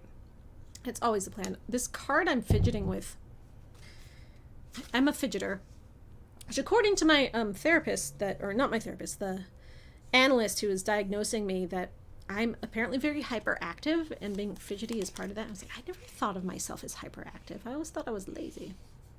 But no, I'm hyperactive, and that's why I fidget, and probably why I talk so fast. I have been known to read books after hearing an interview with the author. Sure, there are many like me that also bring them profit. So, I mean, yeah, that's true. And authors, professional authors like that, are fine with criticism. They know it's out there, and usually, you know, if it bothers them, they'll just ignore it. But I don't think they want to go like make buddies with the person who said that thing. They're like, yeah, it's valuable, it's out there, it's for the readers, but they're not going to go be that person's friend. I just don't want to be in that sticky situation, which is why I don't do reviews of people's self-published books, because people will send me their self-published vampire books and be like, could you review this on your channel? I'm like, no, dude, we're like on the same level, you know. I don't want to feel weird about like what if I have criticisms, which I'm sure I will, and be like, no, it's okay, be mean, say whatever. And I was like, no, don't put me in that position. Please don't put me in that position. It makes me very uncomfortable. And don't like get your friend to be like, I'm just requesting this book, I don't know him personally. No, don't do that. Don't get your friend to request the book either. No. So that's why I don't review self-published novels at all, because those authors are too close to home. I'll review a professionally published person like Francesca Flores is behind like so many levels of agents and editors that she doesn't know I exist, and she's enough of a literary figure that she expects stuff like this. She expects book clubs to talk about her book. You know, authors are people too. They have feelings, but there is a level of like barrier of distance, professional distance there, which is important to keep. So, yeah, that's why I don't do self-published books anymore. Or even like very indie books, kind of iffy on. If I do things that I think the audience will want. So if someone comes to me like, will you review this book because I think it's cool? I'll pay you to do it. At this point, I'm like, no, I'll review books that I think my audience will want to hear about because it's something they've heard of. It's something that will get clicks on YouTube. Not necessarily because I'm like click hungry or like gimmicky, but it's just, that's what we're here for. Like, we're here to talk about things that affect pop culture in a mass way, that have an impact on the scope of vampires in pop culture and this changing vampire landscape. And a book has to be at a certain level of outreach to even have that impact, right? And when we were talking earlier about how vampires are back, people are publishing vampires again. There was a point after the Twilight boom where publishers and agents were like, if you've written a vampire novel, don't even send it to me. I will not even look at it. Or sick of vampires. But now they're back, and we're getting lots of books like this. Over the past like 3 years, I've gotten a lot of new vampire books. But they have to be fresh, right? There has to be something new. So this high concept of where vampires came from and how vampires fit in the high fantasy world with all these witches, it's new, it's fresh. I have not seen this before. So, you know, one of the compliments on the back is like,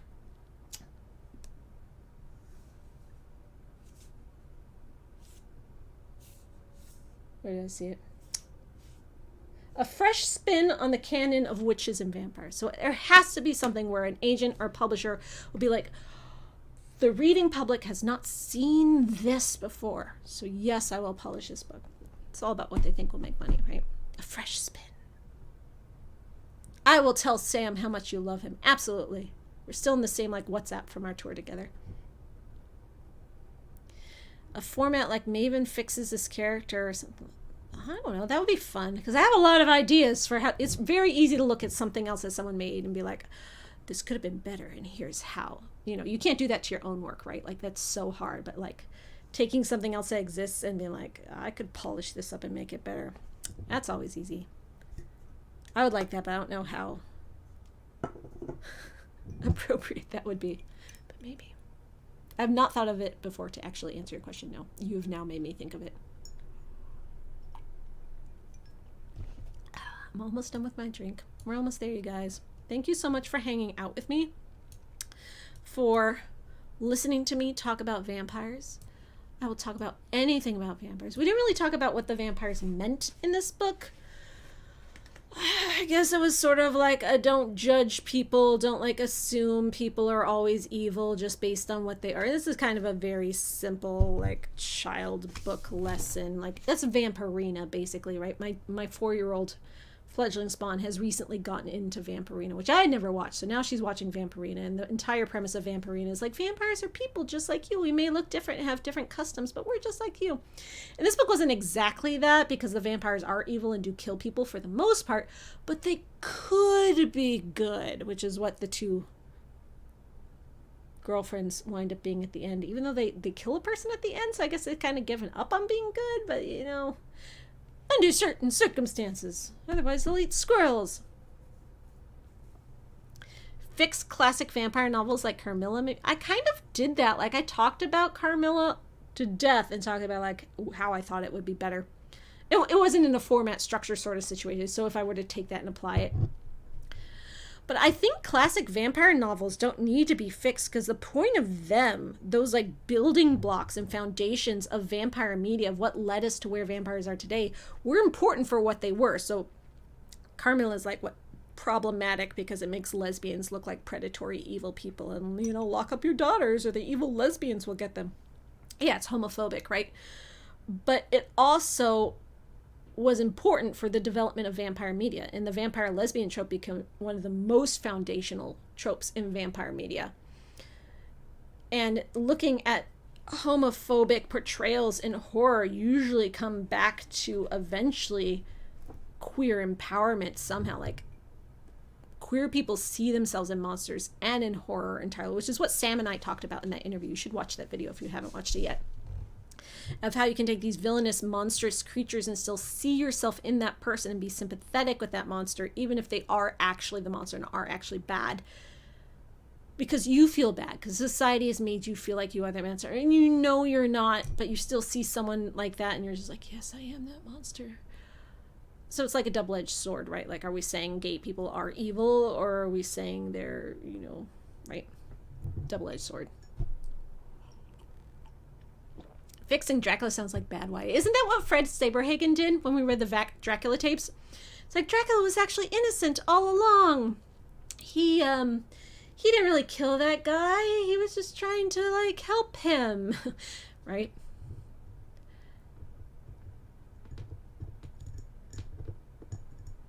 Maven fixes the classics. I could be like, Maven modernizes. Maven makes the classics PC and not homophobic anymore. That's hard. Like, to take monster stuff and scary stuff and still keep it monstrous and still keep it scary, but make it not problematic. It's hard, right? You couldn't make Dracula these days because, you know, it's so anti-Semitic and anti-immigrant that, you know, no one's going to find that cool.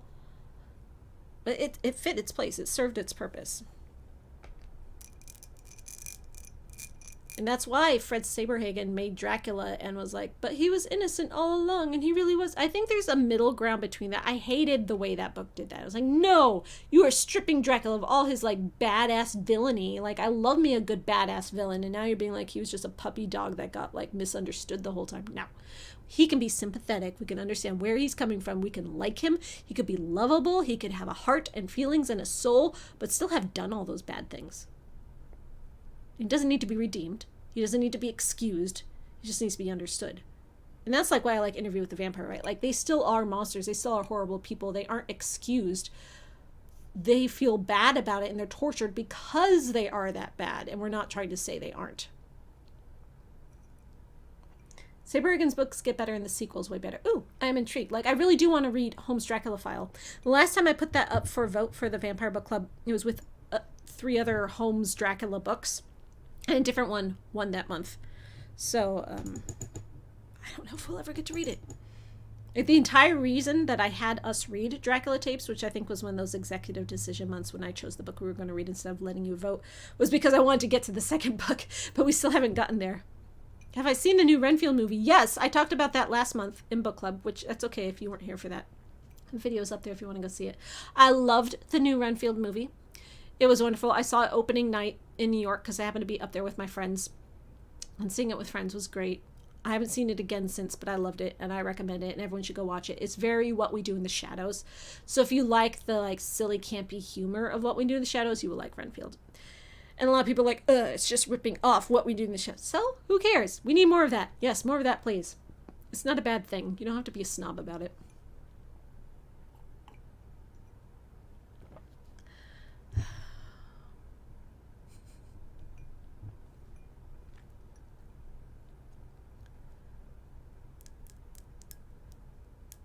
fourth book, he fights against Caesar Borgia vampire. Oh, that's interesting.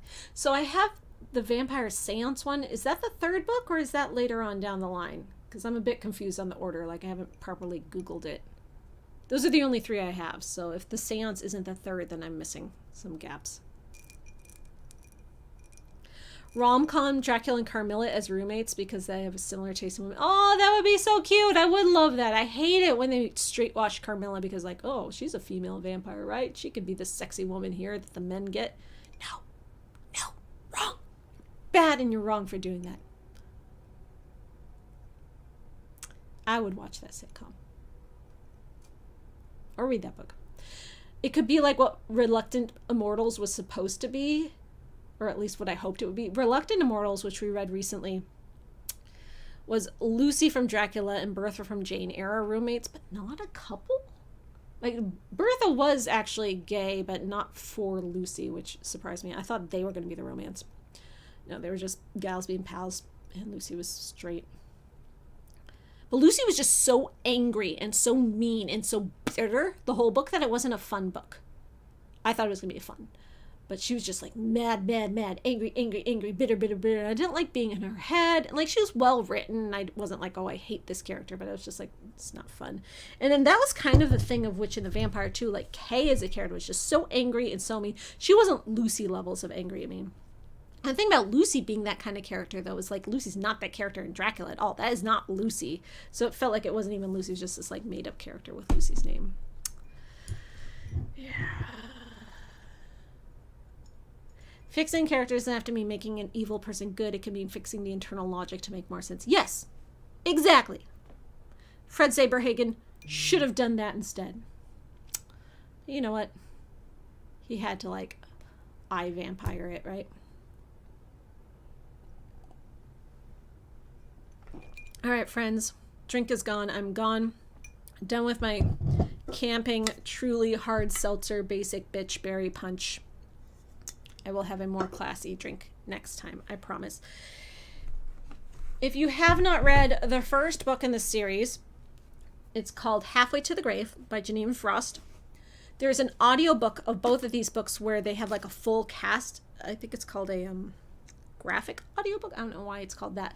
But so it's a fully like voiced almost radio drama version. You can listen to that. I've heard it's very cool. It's an old enough book that you can get it from libraries. It's also a regular audiobook if you're not into that. If you don't want to read the first book, but you still want to participate in book club for this sequel, since it's sequel month, you can go watch my video on Halfway to the Grave. It is there on the YouTube. It is a long video like they all are, but the part where I talk about the book is always right at the beginning, so you can watch that part and then stop if you don't want to hang out for the chit chat after. And then you'll be caught up, and then you can read this book with us. Or you don't have to read the book. You can just join the book club, listen to us read the book, see us snark about it in the Discord channel, talk about it. We usually spoiler tag anything that's too spoilery because you never know where people are in the reading section. If you have suggestions for books to read next time, put them in the book club suggestions channel. But remember, it will not be considered for book club until I own it. So if you've watched my library book club videos, or if you click the links that are pinned in that channel to see my list of books I own and you suggest one of those, it will be considered. If it's a book that I don't own, you can suggest it, but it will not be considered until I own it. If you want to make me own it, you can do that. I have a P.O. box. The address is in the description of this video. You can send it to me. A lot of people will send me used books that they find in used bookstores or books that they're getting rid of. I'm not telling you to spend money on me or anything. Media mail is cheap. Send it to my P.O. box. I go to the P.O. box once a week and pick up whatever people send me. I'm not interested in ebooks. The entire point of Vampire Book Club is owning the book, my precious. Yeah. Thank you to everyone who has sent me vampire books. You are what make this book club possible. If you want to support me and support Vampire Book Club and support the Discord and support my Patreon, join my Patreon. $2 per video. I don't charge for these videos. I will charge you for the live stream or the Let's Play videos and the Vampire Library videos. And when I actually make those scripted vampire reviews, when the brainworms let me, charge you for those videos. $2 per video. It's not a lot. If you want to be credited, $10 per video makes you the special one. or, you know, always super chats in here. Thank you so much to everyone who gave me super chats. You were so generous today. I never expect them, but they always make it worth it. It's like, I guess like having a tip jar at book club. Like, I'm here to entertain you on my piano, and there's my fishbowl. Thank you so much. I really appreciate it.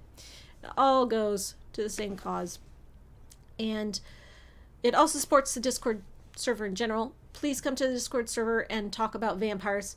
It's not the kind of Discord server where you can come and like talk about your day, unless your day happened to be like spooky in a fun way. It is a themed Discord. We keep things on brand. We keep things on topic. It doesn't have to be vampires. Anything like spooky, gothic, tangentially related, Addams Family. It's all there if you like that kind of stuff. It's a very chill Discord server. Has about 1,000 members, but only about like 40 of us actually talk to each other, so it's not overwhelming and hard to keep up with. You know, I keep up with everything. There's like certain threads I have muted that are for you, not for me. But the ones that, like the main channel threads, I read every single thread. And even if I don't respond, know that I am reading everything. So I'm there. So come talk to me. Come hang out. Come back next month. Be on my live stream. Bring your suggestions. Bring your questions. Take notes. If you want me to talk about you on this live stream, have something to say, mention it. Ask me to say it, and I will. I will say anything out loud as long as I make sure I catch it in the stream. You can always repeat it. Thank you so much for joining me.